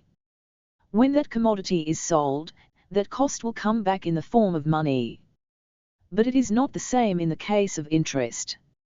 It is not spent on the production of commodity. Yet it has to be paid from the commo. 209. Dt. The capitalist has to take out some expense which was not spent on commodity from the value of the commodity. From which portion of the value of the commodity should he take it out? From the portion of the surplus value. It is the same thing with the land rent. It is the same thing with the profit. And component which is neither the means of production nor the means of subsistence of the workers, originates from exploiting the labor. Land rent, interest and profit are types of income obtained by exploiting workers' labor. Questions and answers 1. Is it correct to consider the taxes paid to the government as part of the surplus value of the laborers? The government runs free public hospitals where workers also receive medical treatment. The government runs free schools where the children of the workers study. Workers also walk along the roads which the government lays. Then what is wrong if some portion of the workers' labor go to the government as taxes? The entire value that goes to the government is nothing but workers' labor. If there is anything by way of the taxes that is useful to the workers, it is a drop in the ocean.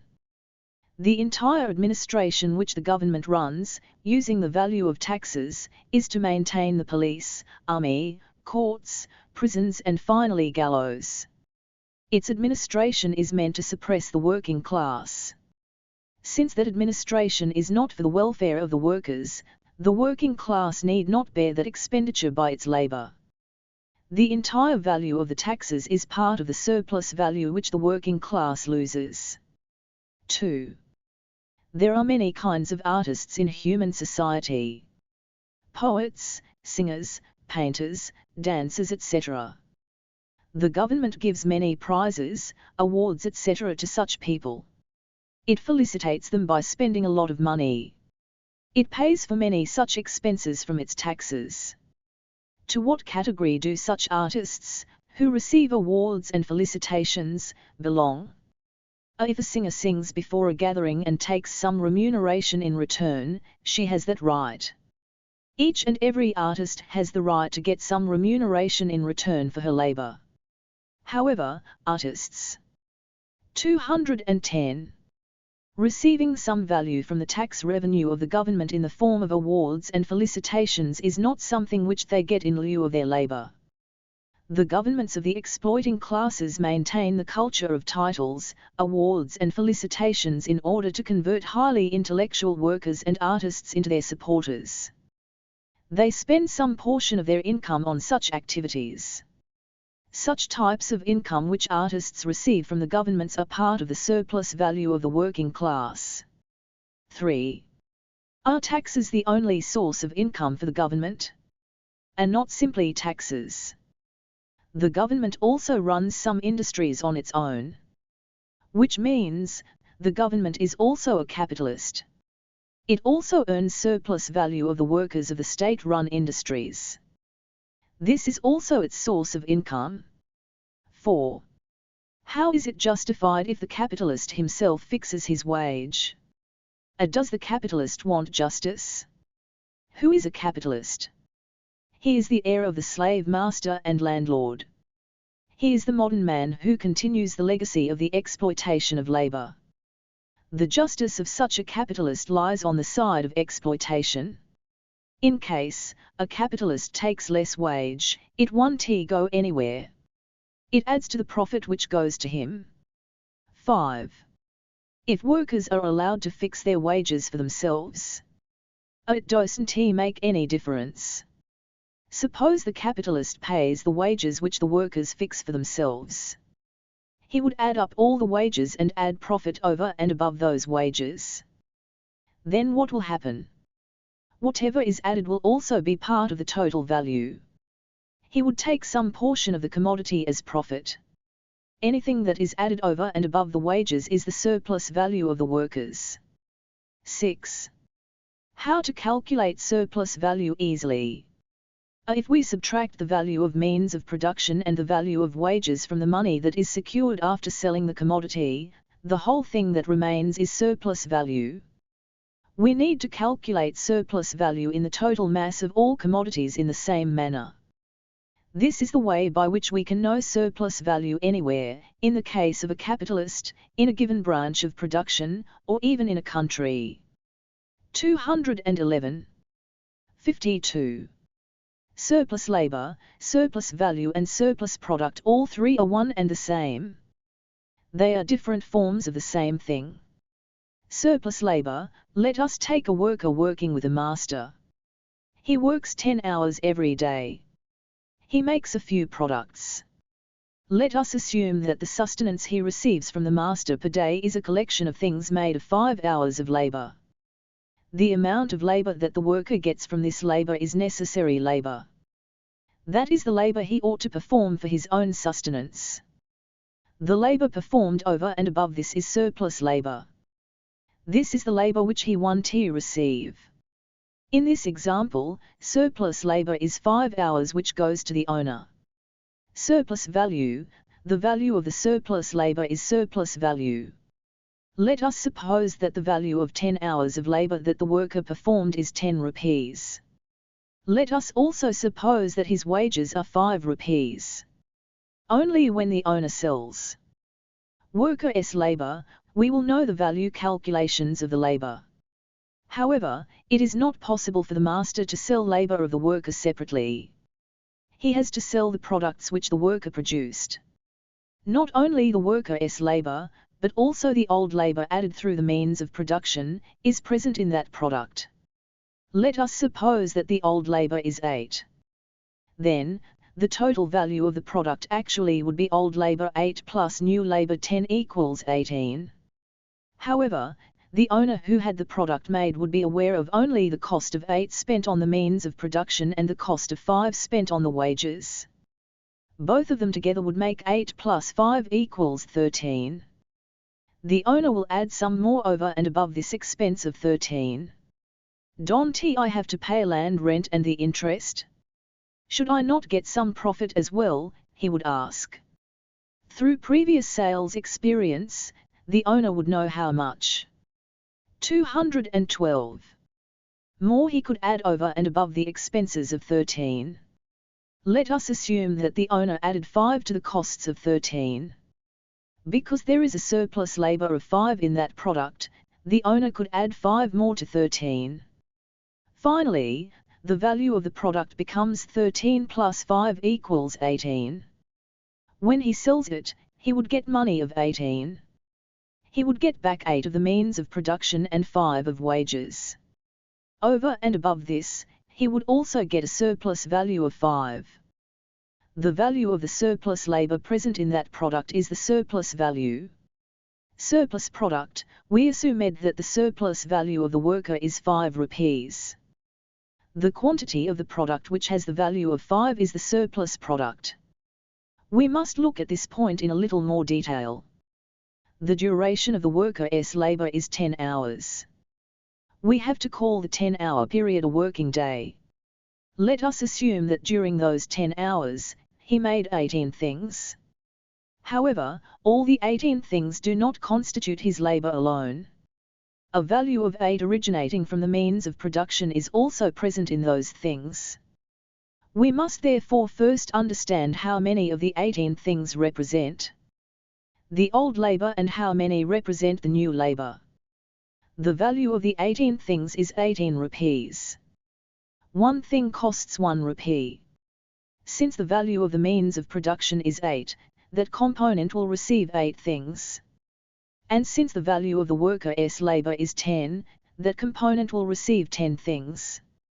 It means, should the worker receive all the fruits of his labor, he must get 10 things.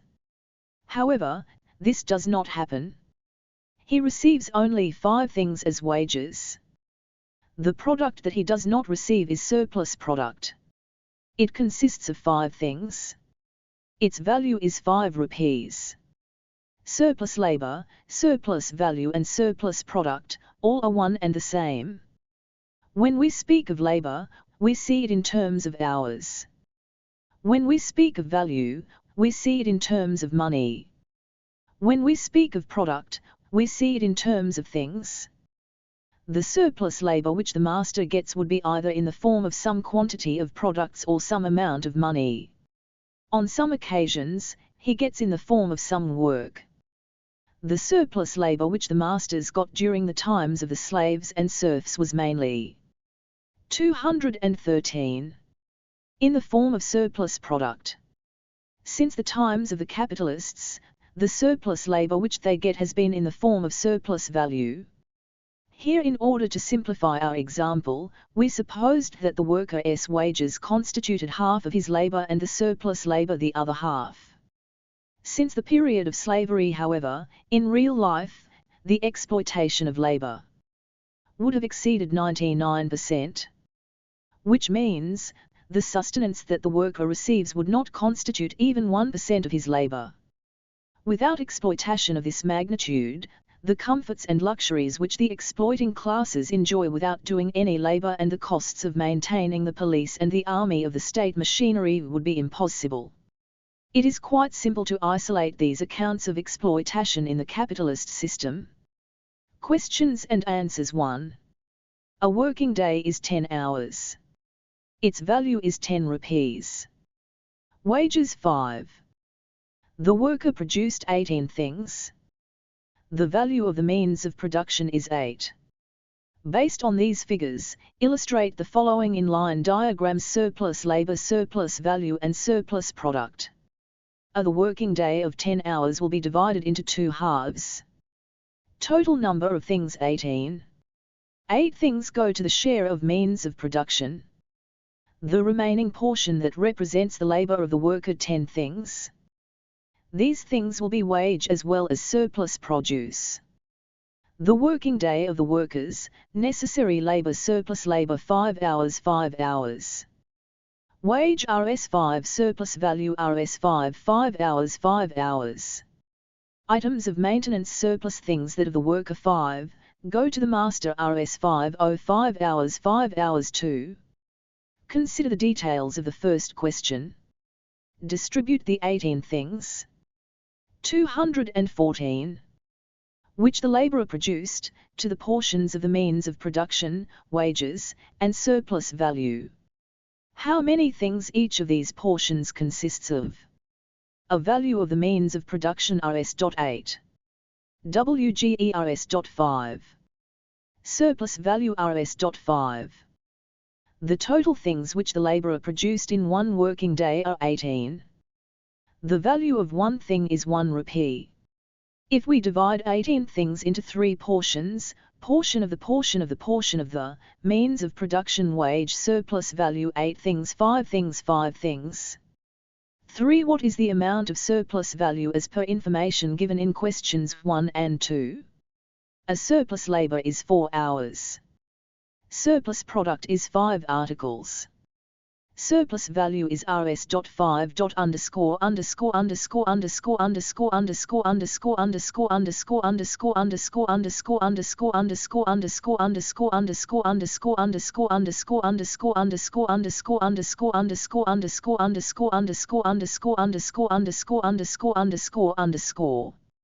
For would the owner get surplus product or surplus money from the laborers? During the days of slaves and tenant farmers, the masters used to get surplus product. From those products, some would go to the merchant and some towards interest. But as the system of sale of commodities developed, the master began to get everything in the form of money. With 5 surplus money, he could buy different commodities from the market. That amount is the product which the master gets due to the surplus value of the workers. If the master paid 1 to someone as interest, then the person who received the interest would buy some product in the market with that 1. 5. A money capitalist received Rs5 as interest from the cloth capitalist. The money lender bought grain with that money and consumed the grain. Well then, is that 5 value, which that money lender got, part of surplus value of the cloth labourers or grain labourers? It is the cloth capitalist who paid that interest. That interest is part of the surplus value of the labourers who produced the cloth. Those who share the surplus value, produced in a workplace where cloth is made, can buy either cloth or any other product with that value. The source of the surplus value is known not from the fact of what was bought with the interest money but where from that interest came. 6. In a workplace, 5 labourers produced 50 meters of cloth in a certain 215 period of time. When calculations are done, it is found that 10 meters of cloth go to the portion of means of production. But, could the 10 meters of cloth be used as new means of production? No, it is not possible. The capitalist can get new means of production with the value which he gets by selling 10 meters of cloth. In the workplace where cloth is made, things like yarn and loom are necessary and cloth would not be useful as a means of production. Those who use cloth as raw material in their industries would buy that cloth and give money. Getting that money implies that the value of means of production spent earlier has come back. One would get new means of production with that value. 7. There are 2 intellectual workers and 10 manual workers in a workplace. The length of the working day is the same for all. But wages vary. As a result of the labours of all workers, a machine-like product is produced. It is irrelevant whether it is produced in one day or a week. The value of that product consists of the labour of 12 workers. The surplus value is also included in it. How, then, will we be able to know the quantity of surplus value that each worker rendered? The capitalist would get some money if he sold that product. we have to first deduct the portion of means of production from that money. The remaining amount consists of the labor of the 12 workers. We have to deduct the portion of the wages, and the remaining will be the surplus value of the 12 workers. Now we have to compare wages and the surplus value. Let us suppose that if the total of the wages is 50, the total of the surplus value is also 50. This means half of the working day consists of necessary labor and the second half consists of surplus labor. Or let us suppose that if the total of the wages is 50, surplus value is 100.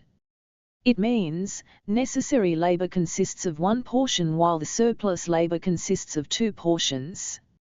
In this manner, we have to first find out the proportions of necessary labor and surplus labor.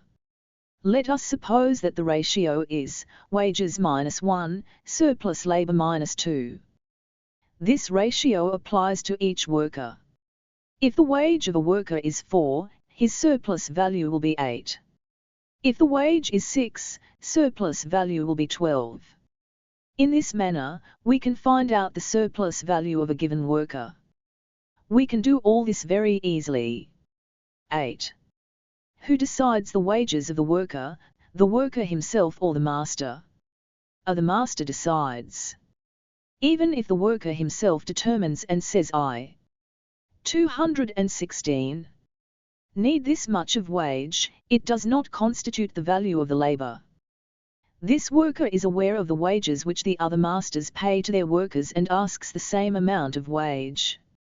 However much be the wage amount which the master pays, he would invariably add profit over and above it. These two components together constitute the value of the labor. It means, wage is not the value of the labor. 9. Does the worker sell his labor or labor power to the master? The worker does not know what he sells. He seeks work. He performs the task expected of him. He takes the wage. That is all. He would not know that the profit the owner makes comes from his own labor. 10. Workers do not know about surplus value. Yet we are referring to it. Similarly, workers do not know what they are selling. Then with what name they should refer it? They should call it labor power. 11.lt is labor power which the worker sells. The capitalist buys the same. What he pays is its value. What then, is wrong on the part of the capitalist? Who decided that, the labor power has a certain value?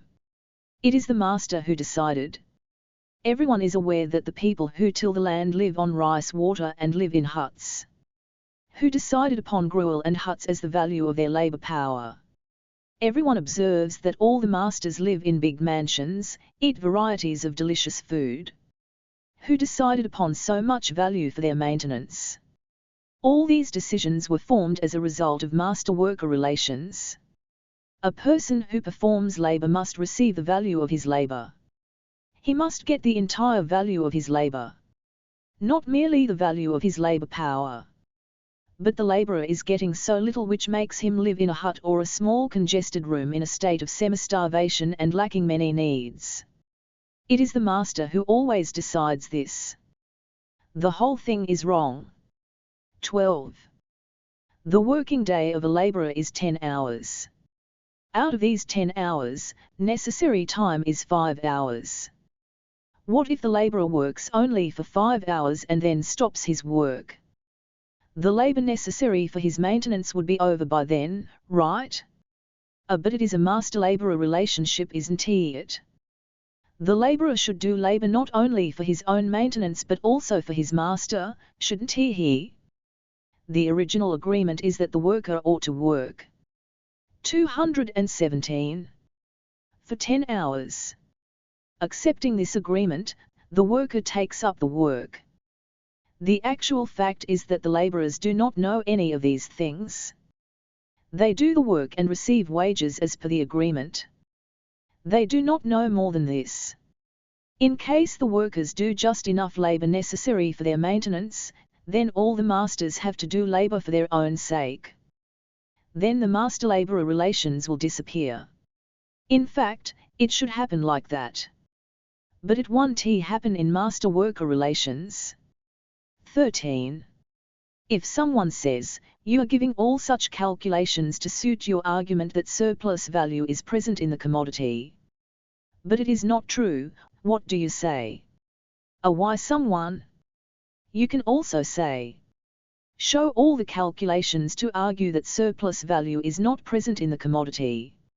Explain how incomes like rent, interest and profit come from a commodity and what types of labor do the consumers of those incomes perform for the sake of the commodity.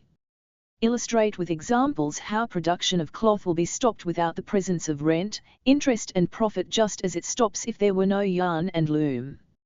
If you can show all that, it will be easily proved that commodity does not include surplus value. Make your own attempt. 53. Capital is a grand lie. There are a lot more things to know regarding the capitalist system.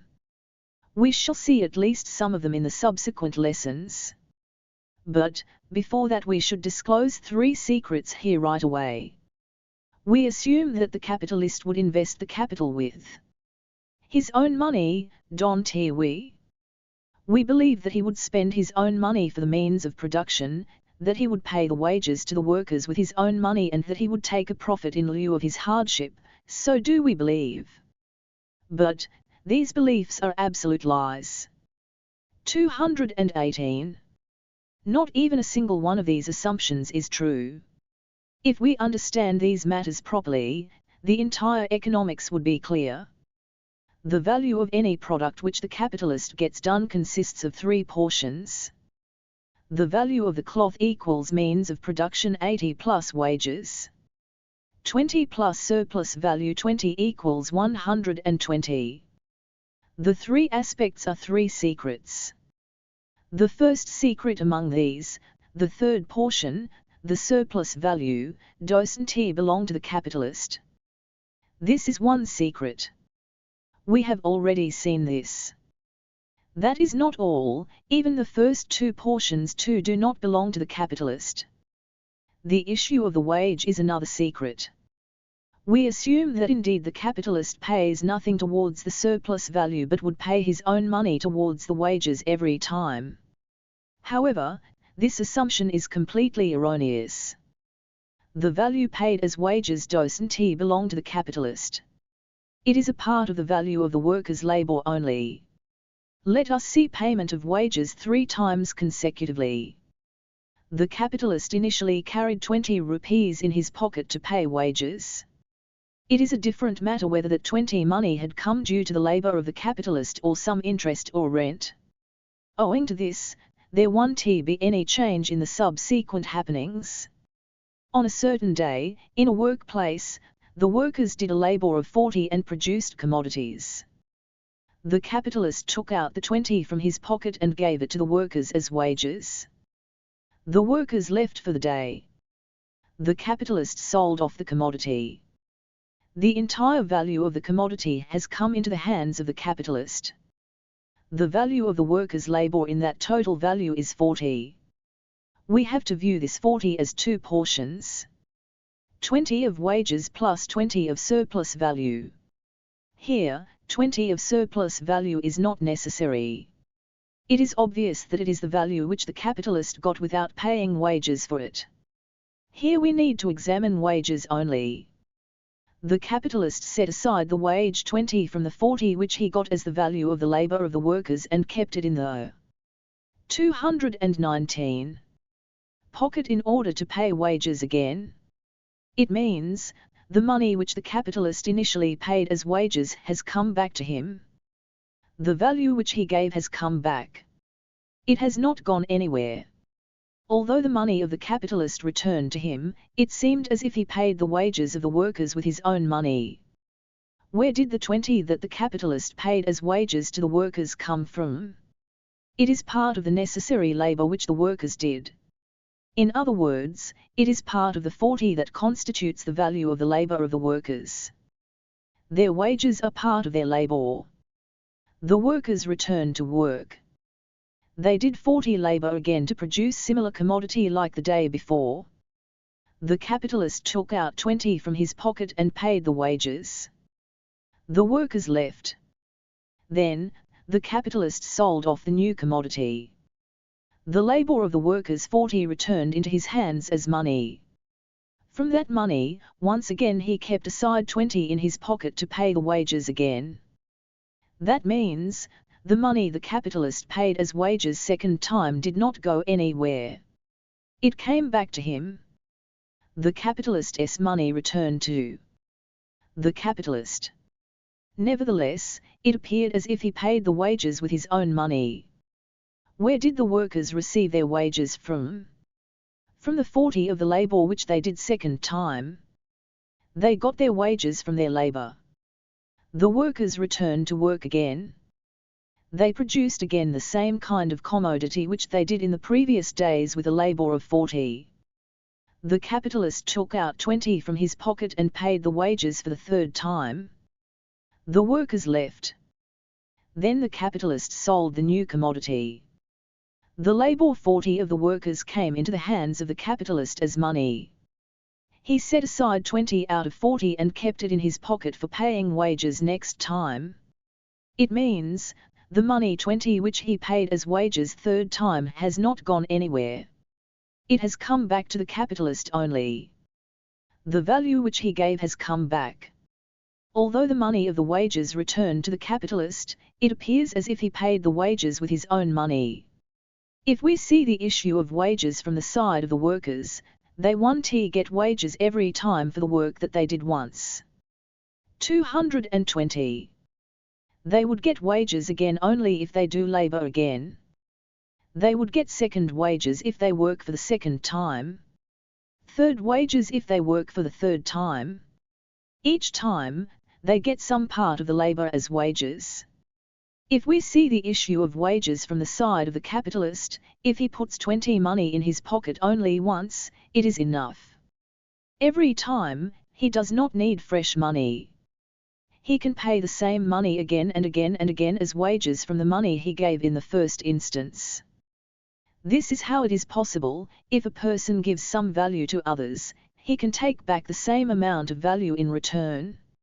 If we focus our study on wages alone, the capitalist gives 20 wage to the workers and in return takes back that 20.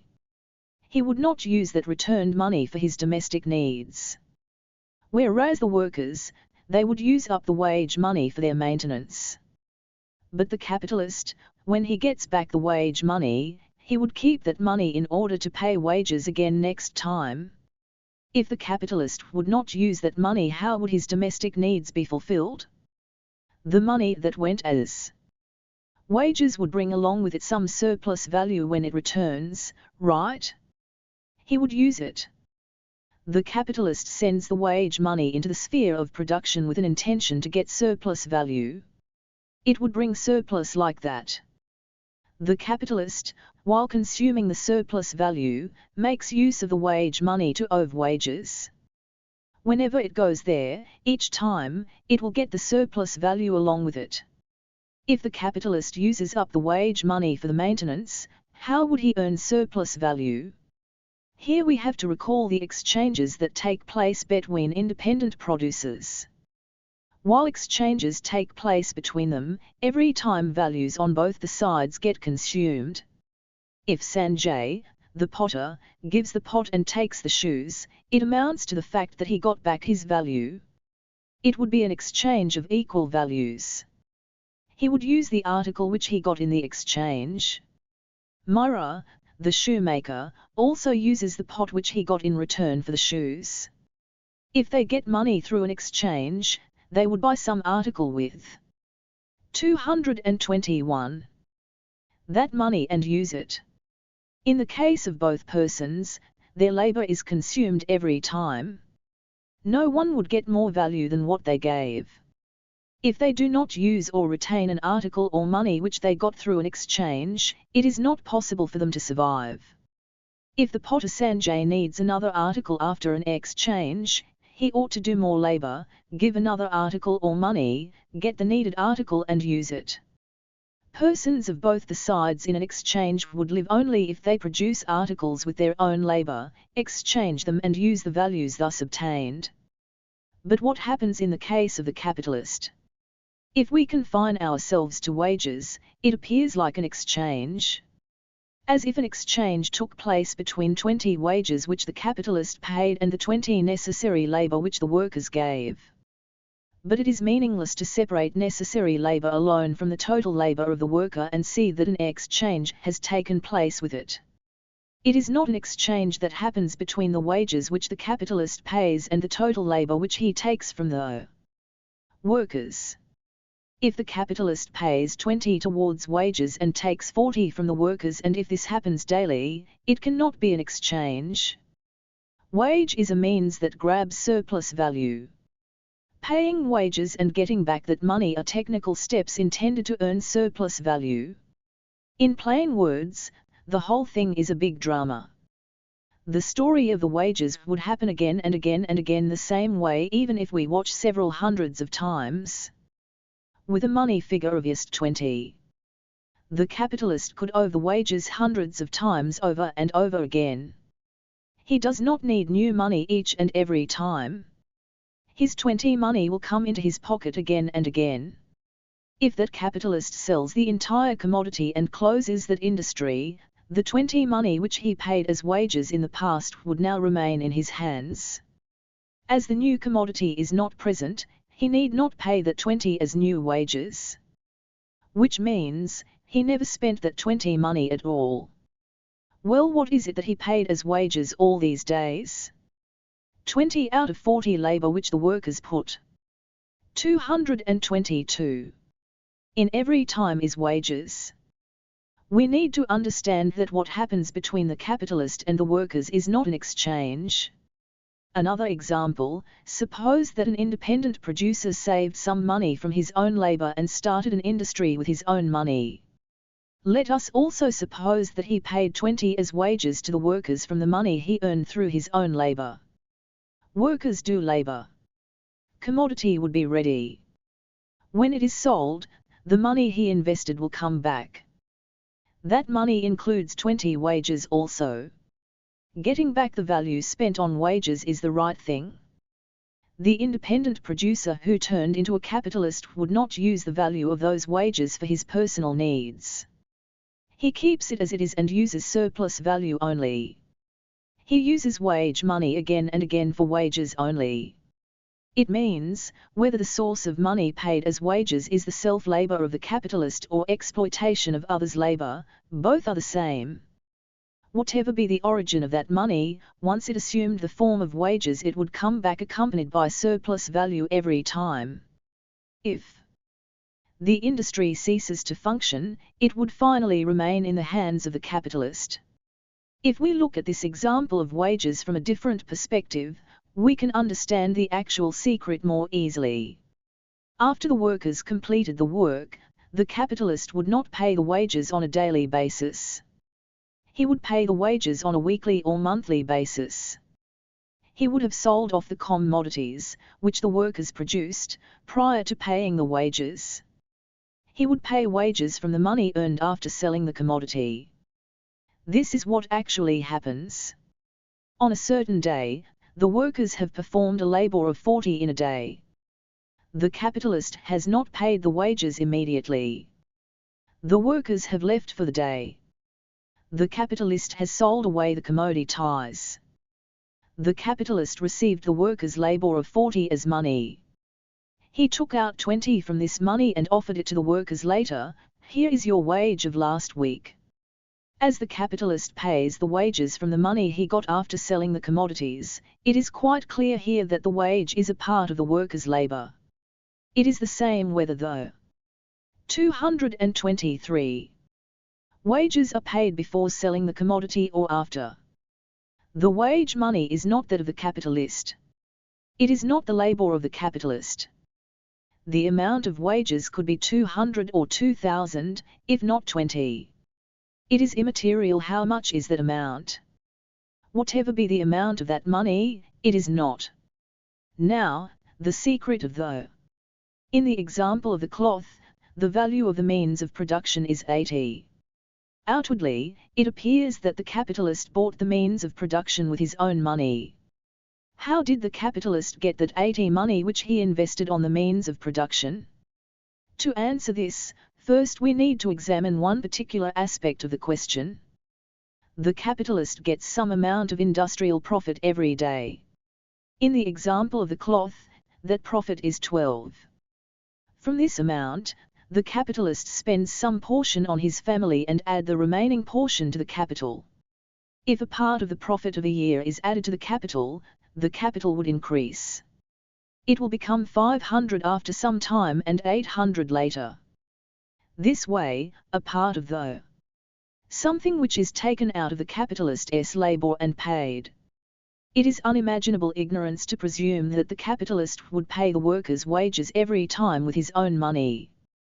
The truth that the capitalist pays nothing in the name of wages is a greater secret than the secret of the surplus value.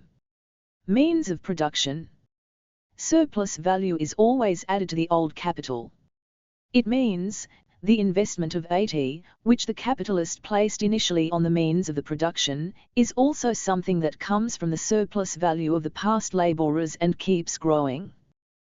The family of the capitalist must have amassed an amount of money over the past times through land rent, merchant's profit or money lending.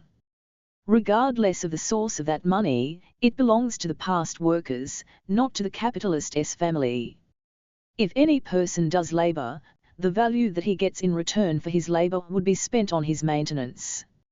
Even if that person is an independent producer, he would live a little more comfortably than the worker, but 224.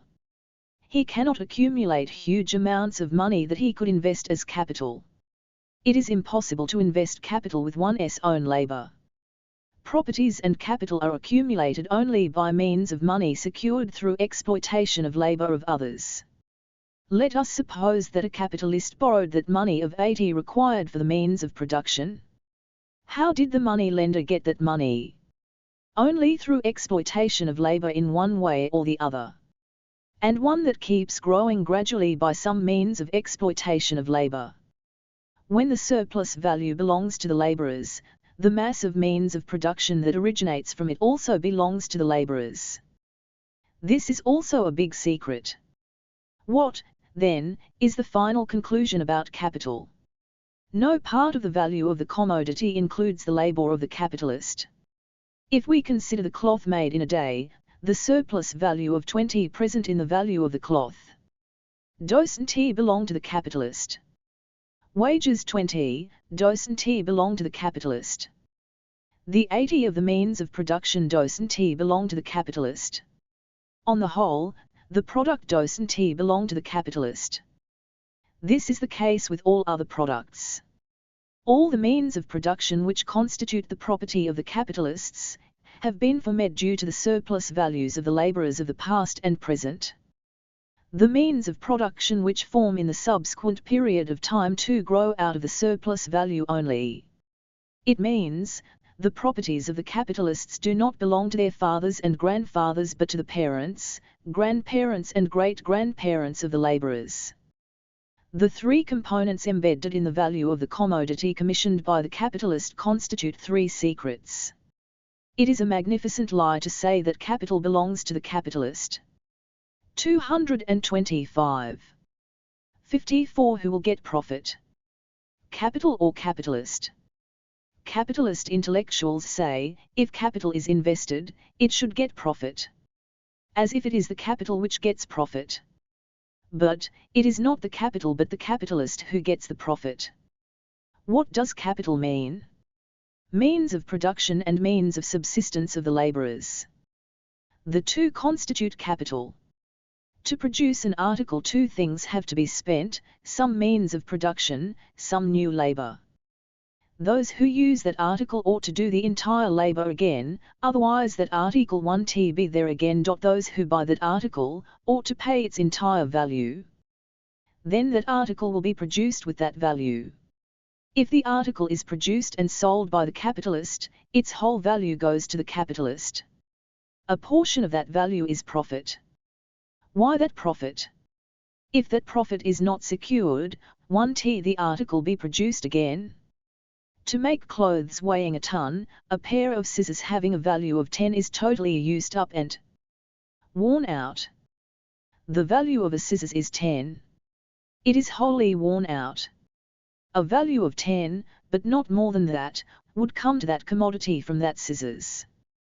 When that commodity is sold, and if we consider scissors only, the value of 10 alone will come back. Since more than 10 value has not come from the scissors, more value 1t come back when the commodity is sold.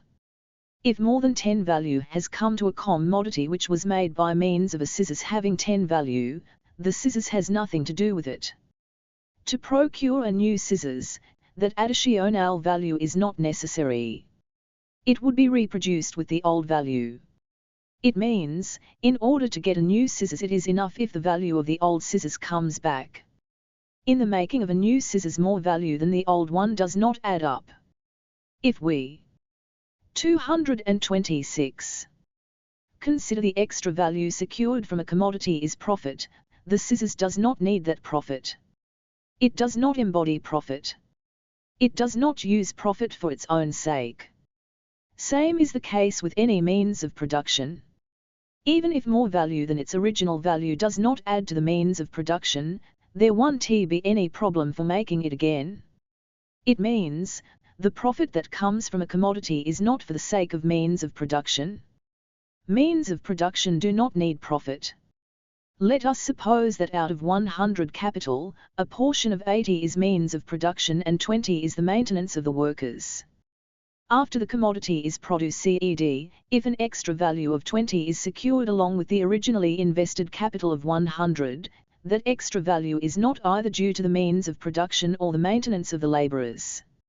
In order to secure means of production again, a value of 80 is enough. To get back again the articles of maintenance of the labor, a value of 20 is enough. No component of capital needs that extra value of 20. Secured from that capital, 100 capital would be produced again with 100 capital. It does not require more value than its own.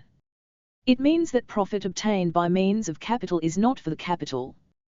They say, capital must get profit.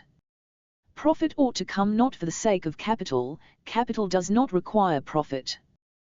Well then, profit for whom? For the sake of the capitalist. Why should he have profit? In order to live without doing any work, any labor of his own, for himself. Same is the case with land rent also. Rent is not meant for land. Whether we treat rent as production or money, the land does not use it. It is meant for the landlord. In order to live without doing any labor of his own for himself. Same is the case with interest as well. It is not meant for loan. Whether it is some product or some money that goes as loan, a loan can be without interest.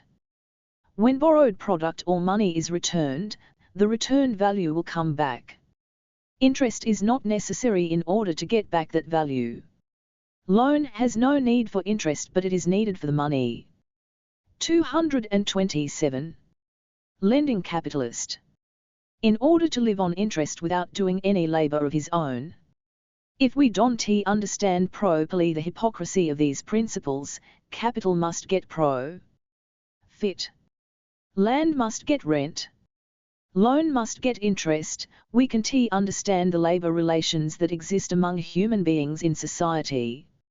Everything seems to be right. Questions and answers 1. The value of a scissors is 10.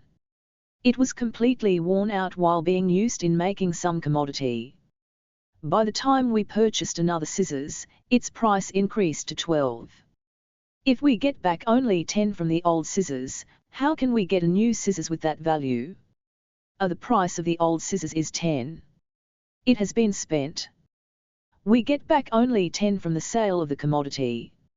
Later, if the price of the new scissors goes up to 12, we have to add 2 more to the old value 10 and then buy a new scissors with 12.12 adds to the commodity.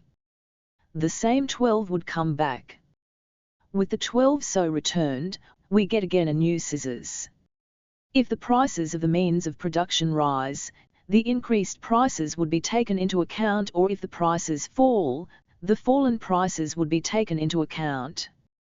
Profits exceeding the prices of the means of production are not obtained through means of production. The means of production do not require those profits. 2. To grow crops, fertilizers are added to the soil. Their nutrients are absorbed by the soil. Does it not mean that the land has used that product? No. The cost of the fertilizers adds to the cost of means of production, which are necessary for the crop that grows on the land. Plants grow absorbing those nutrients. The fertilizers are necessary for the crop but not for the land.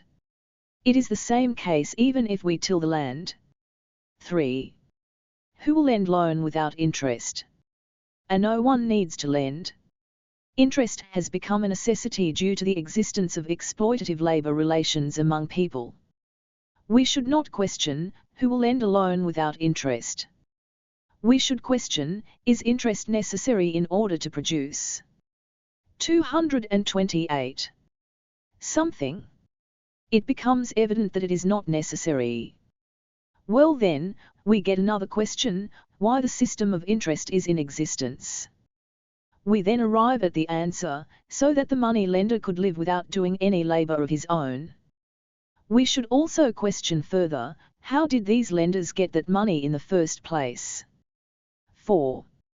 An independent producer has accumulated Rs 100 by means of the labor of his family members, himself included. He invested it as capital, engaged workers and set up a small industry. His capital is his own labor, isn't it? Will he not have the right to take the profit? No, he won't. He will have the right to take back 100 only, since his capital of 100 represents his own labor. Let us suppose he would get 20 surplus value daily from his industry. Surplus value that he gets in 5 days will be 100. By the time he receives this 100, it would mean that he got back his 100 capital. Thereafter, those means of production will not belong to him.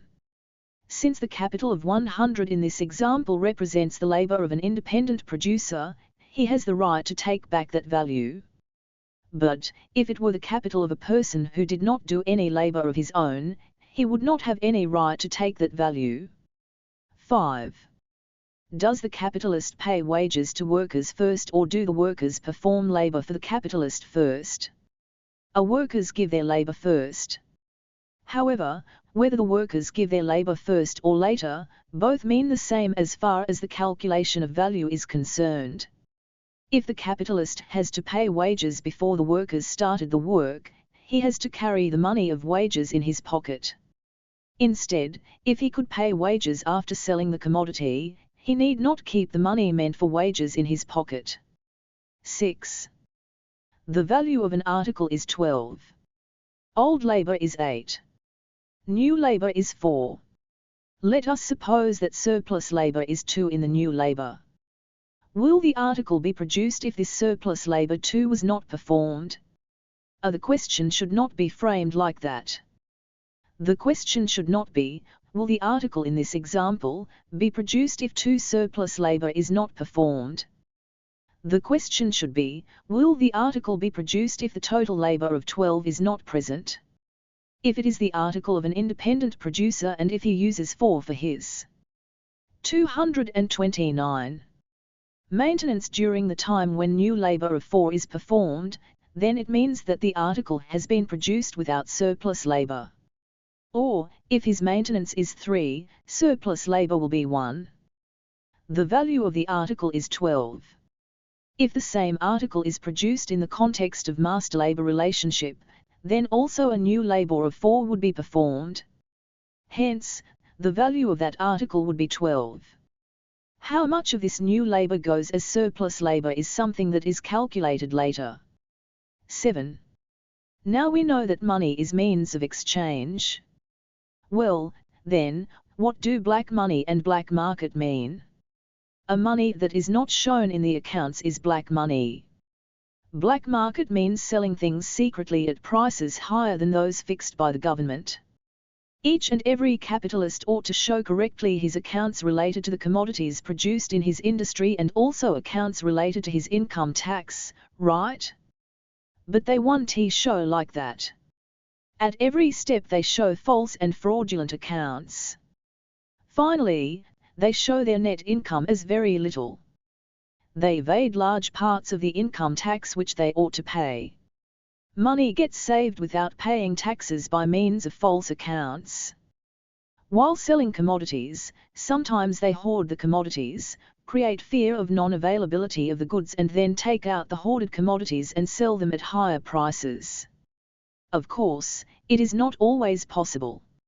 It happens only when the supply of commodities decreases a little. Underscore underscore underscore underscore underscore underscore underscore underscore underscore underscore underscore underscore underscore underscore underscore underscore underscore underscore 8. Consumption of an article means using up of that article. What does using up of money mean? Money is not used up, isn't it? Why not? If a person gives some money and buys some article, why does that money still stay with that person? Does it not mean that the person has used up the money, doesn't it? If an article is used up, it means that the labor is expended. 9. How is it possible to use the same money again, without exhausting it, once it is spent on paying the wages? It is possible. That money gets exhausted only if it is used for his personal consumption. Paying for wages also amounts to using that money.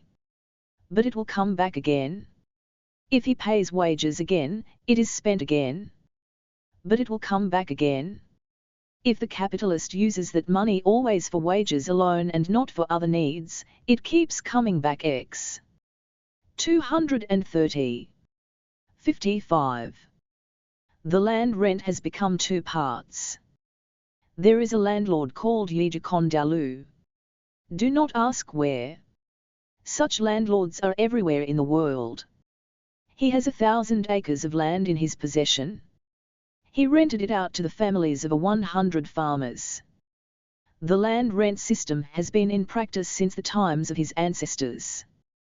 Presently it is the regime of Mr. Yijikondalu.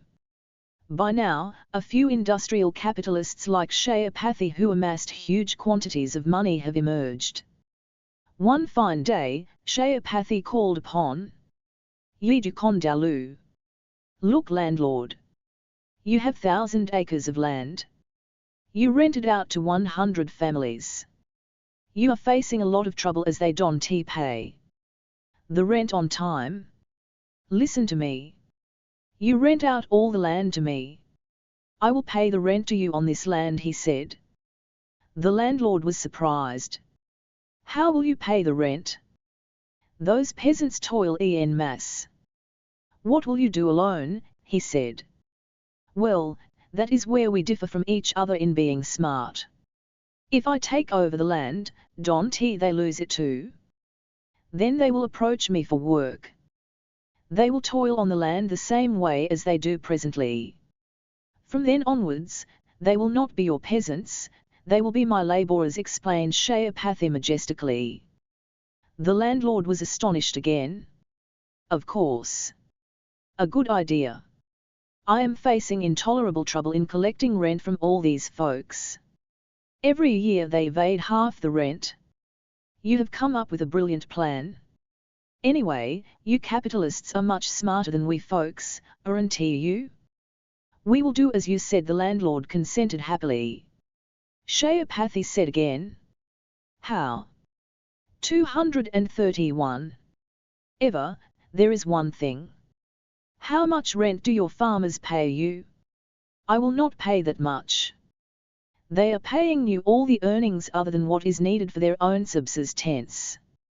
If I too pay wages for their subsistence and surrender the rest to you, what will become of my profit? How will I get a profit? Therefore, your rent must reduce, if I have to get some profit. The landlord was astonished again. By how much will you slash it? Will you pay at least a half? Of course. Why, won't I pay a half? After the wages are paid, we will split the rest equally. Yidukondalu started thinking. All right, let it be. Am I even getting a half from these folks? They devour everything themselves as if the land belongs to their grandfathers, he consented angrily after a while, thinking about the lapses of the tenant farmers. That is the nuisance with the labourers. They always lament over their deprivations. No quantity is sufficient for them to swallow. By the way, what did you do when they didn't pay the rent? What do I do? There are people to look after that. They will drag the evaders out, lay them in hot sun and mount rocks on their backs. Hang them upside down from the tree tops. Or tie them to carts and drag them over the stones. No use, whatever you do, they have no shame. No sir, no harvest sir, they keep telling lies. Why would there be no harvest? Our land is like gold. Shayapathy replied with enthusiasm, why do you worry whether there is a good crop or not? As agreed upon initially, they ought to pay your rent, that's all. I will pay the rent to you whether or not there is a good harvest. If there is no good harvest, I will face the music. Well said. How many times did I wish to snatch the land away from those scoundrels? What if I snatched away? Even if I gave the land to other rogues, they are no different either. They would keep on crying, no harvest. No harvest. We can't give you so much rent. We can't give you so much rent. Landlord. Why bother with all these troubles? All these days, you suffered due to those guys. Now, hand over your land to me. 232. Said the would-be tenant farmer. In the meanwhile, a maid emerged from the kitchen with a silver platter containing several food items emitting aromas. She is also a member of a tenant's family. She cooks at the landlord's home daily. In two of the silver cups, rice pudding looked appetizing with ghee floating on the top. The cups contained golden spoons. There was one cup overflowing with fresh cheese, emitting aromas. There was a golden spoon in this cup too. In the fourth, there were skinned sapota fruits and fleshy jackfruit seeds. No sooner than the dishes arrived, Shayapathy pounced upon them. First he snatched the cup of cheese. I am very fond of cheese, said he. We get it all the time. I am tired of eating cheese all the time. I won't even touch it, said the landlord, and reached out for the cup of rice pudding disinterestedly with apparent lack of appetite. By then Shayapathy, having polished off the rice pudding after the cheese, was tending to the jackfruit. My goodness! How tasty they are! I suppose your folks add a lot of manure to the grove, he said, and put the empty cup down. This jackfruit grove guy has been evading the rent for the past 3 years. I thought enough is in a GH and got him arrested and sent to the jail, said the landlord. Well done, said the wood tenant farmer, and stood up. Questions and answers 1. What is land rent? Who pays it? This is the rent paid by the tenant farmers who perform labour for themselves. We have to set aside from the gross harvest, the part of the means of production, and consider only the part of the farmer's labour. Let us divide the produce that befalls the farmer's labour into 4 portions. Let us assume that 3 portions belong to the rent and 1 portion to the subsistence of the farmers. 2. The land rent has been divided into 2 portions. When and why the capitalist has taken possession of the land from the landlord for 233. Rent. The toiling farmers of the past are the agricultural labourers of the present day. From the harvest, we must set aside the portion of the workers' labour. The wages of the workers are to be paid from this. After subtracting the wages, if the rest is to be paid to the landlord as rent, what will remain for the capitalist? Therefore, that portion which was in the form of rent in the past should be available today as rent to the landlord and profit to the capitalist. The portion which remained as rent in the past therefore becomes 2 parts now. 3. What constituted surplus labor in the past periods of land rent?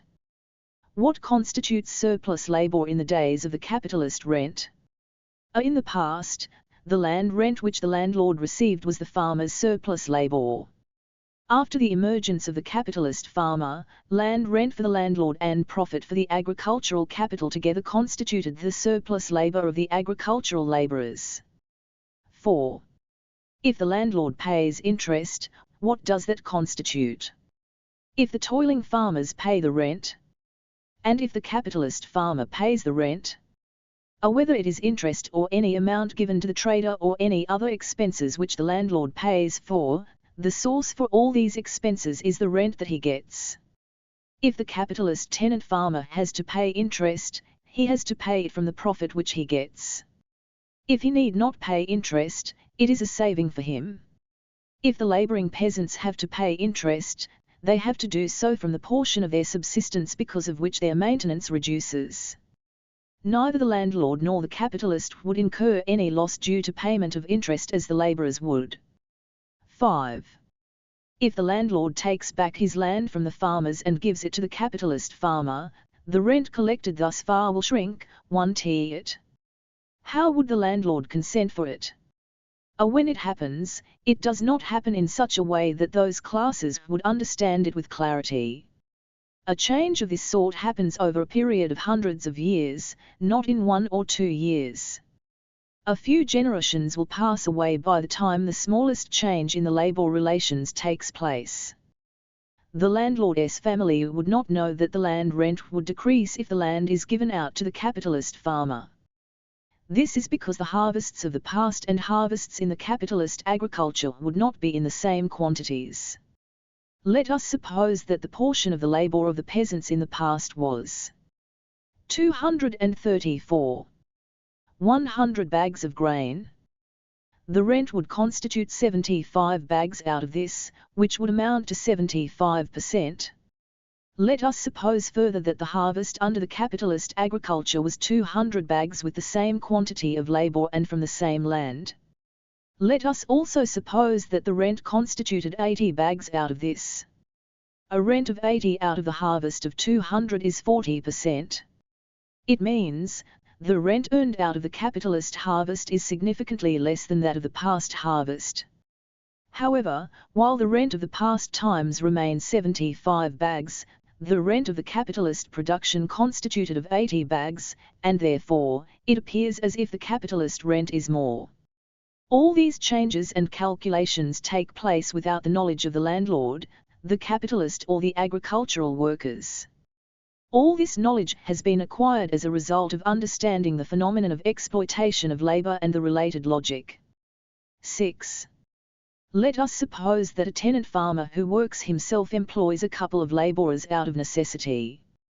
When a small-scale capitalist employs laborers, he would be an exploiter of others' labor, 1t he. Likewise, when a laboring tenant farmer employs laborers, would it not amount to exploitation of labor? This is an issue that requires careful thinking. In the case of the tenant farmer who does labor, things do not happen as they happen in the case of the small-scale capitalist. The laboring tenant farmer does not receive the surplus labor of the agricultural laborers. This is how it happens. Let us have an example as follows. The labor which the farmer has to perform is 20 for self-subsistence plus 40 for land rent equals 60. If the tenant farmer performs the entire labor without employing any laborers, the labor would be 20 plus 40 equals 60. If he employs laborers, a part of the labor of 60 would be done by the laborers. As a result, the part of the labor which the farmer ought to do would reduce. Now we have to see how these changes take place. The tenant farmer employed 2 laborers at one time. Their wages together amounted to 5. Their surplus value was 5. How should the tenant farmer pay the wage 5 to the laborers? From which part of the harvest would the salary 5 come? The wage will come only from the subsistence component 20 of the tenant farmer. If the subsistence 20 is considered, out of this, a labour of 5 belongs to the labourers and the labour of 15 to the tenant farmer. 5.4. 235. The subsistence of the labourers and 15 for that of the tenant farmer, together they make 20. The subsistence of the tenant farmer's family reduced by 5 because of the reduction of 5 labour. However, the value of the labourers was not only 5, it also consisted of a surplus labour of 5. The labourers did not receive anything for the surplus labour. What has happened to the surplus labour of the labourers? Did it go to the tenant farmer? Now, we must also examine the issue of the surplus labour of the labourers. The labour the tenant farmer has to perform in the absence of the labourers is, subsistence 20 plus surplus labour 40 equals 60. If the labourers perform a labour of 10, that 10 would be reduced from the labour of the tenant farmer. Then the farmer's labour would become, subsistence 15 plus surplus labour 35 equals 50. The land rent to be paid to the landlord was 40. But, the surplus labour of the farmer was only 35. How to pay an amount of 40 land rent with this? Adding the surplus labour 5 of the labourers is the only way. The surplus labour of the tenant farmer 35 plus the surplus labour of the labourers 5 equals 40. This has to be handed over to the landlord. It is true that the tenant farmer received the surplus labour of the labourers. But that money does not go to the maintenance of the farmer. That too will go to the landlord. However, what has happened between the tenant farmer and his labourers? Because of the labourers, the labour of the farmer decreased by 10. The labourers performed a labour of 10 but received only 5 towards their own subsistence. This does not mean that the tenant farmer has received it. The surplus labour of the labourers went to the landlord and the tenant farmer did not consume it. The tenant farmer did not exploit the labourers in any manner. Such exploitation of labour would be possible to some extent when the magnitude of surplus labour of the labourers is greater than that of the tenant farmer who has to lose the surplus labour in order to pay the land rent. However, if a few labourers work for the tenant farmers, the surplus labours of all of them will owe to the landlord as land rent. 7. What if the independent farmer employs labourers? Then he will not be an independent farmer. He will be a farmer who lives partially on his own labour and partially on exploitation.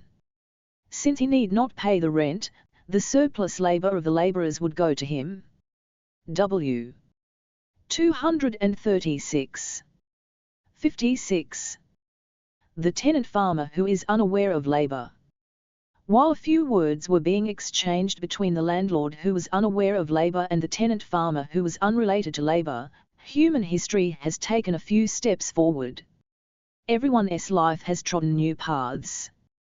The landlord escaped the trouble of collecting land rent from the 100 families although he remained a landlord. Shayapathy is now not only an industrial capitalist but also an agricultural capitalist. That is not all, he is also a tenant farmer now. Capitalist tenant farmer. A farmer who does not do ANV labour. The tenant farmers who laboured so far will be agricultural labourers hereafter. Agricultural workers. Agricultural proletariat. All mean the same. This change is in a way good for them. They can escape the torment of rent payment and the punishment if they fail to pay the rent. If they labour in the field of the capitalist, wage money would land in their hands. With that, they can maintain themselves as before. But there are also a few problems associated with this change. All these years, thinking that the land was in their possession, they built their own huts on that land. They were growing vegetables on that land. Rearing cattle and hens. Raising of food crops was already part of that. No need to buy any item. When they transform into agricultural labourers, all these facilities vanish. They have to. 237. Buy every item out of their wages. The new owner will order evacuation of the huts from the fields. Otherwise he would demand a rent for the huts. Everything must run based on money calculations. Nonetheless, it was still okay. If the agony of paying the rent could be escaped, that is a huge relief. Subsequent developments could be tackled later.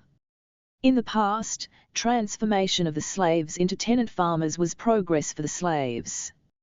Likewise, the transformation of the tenant farmers into agricultural laborers is, in a sense, progress for the tenant farmers.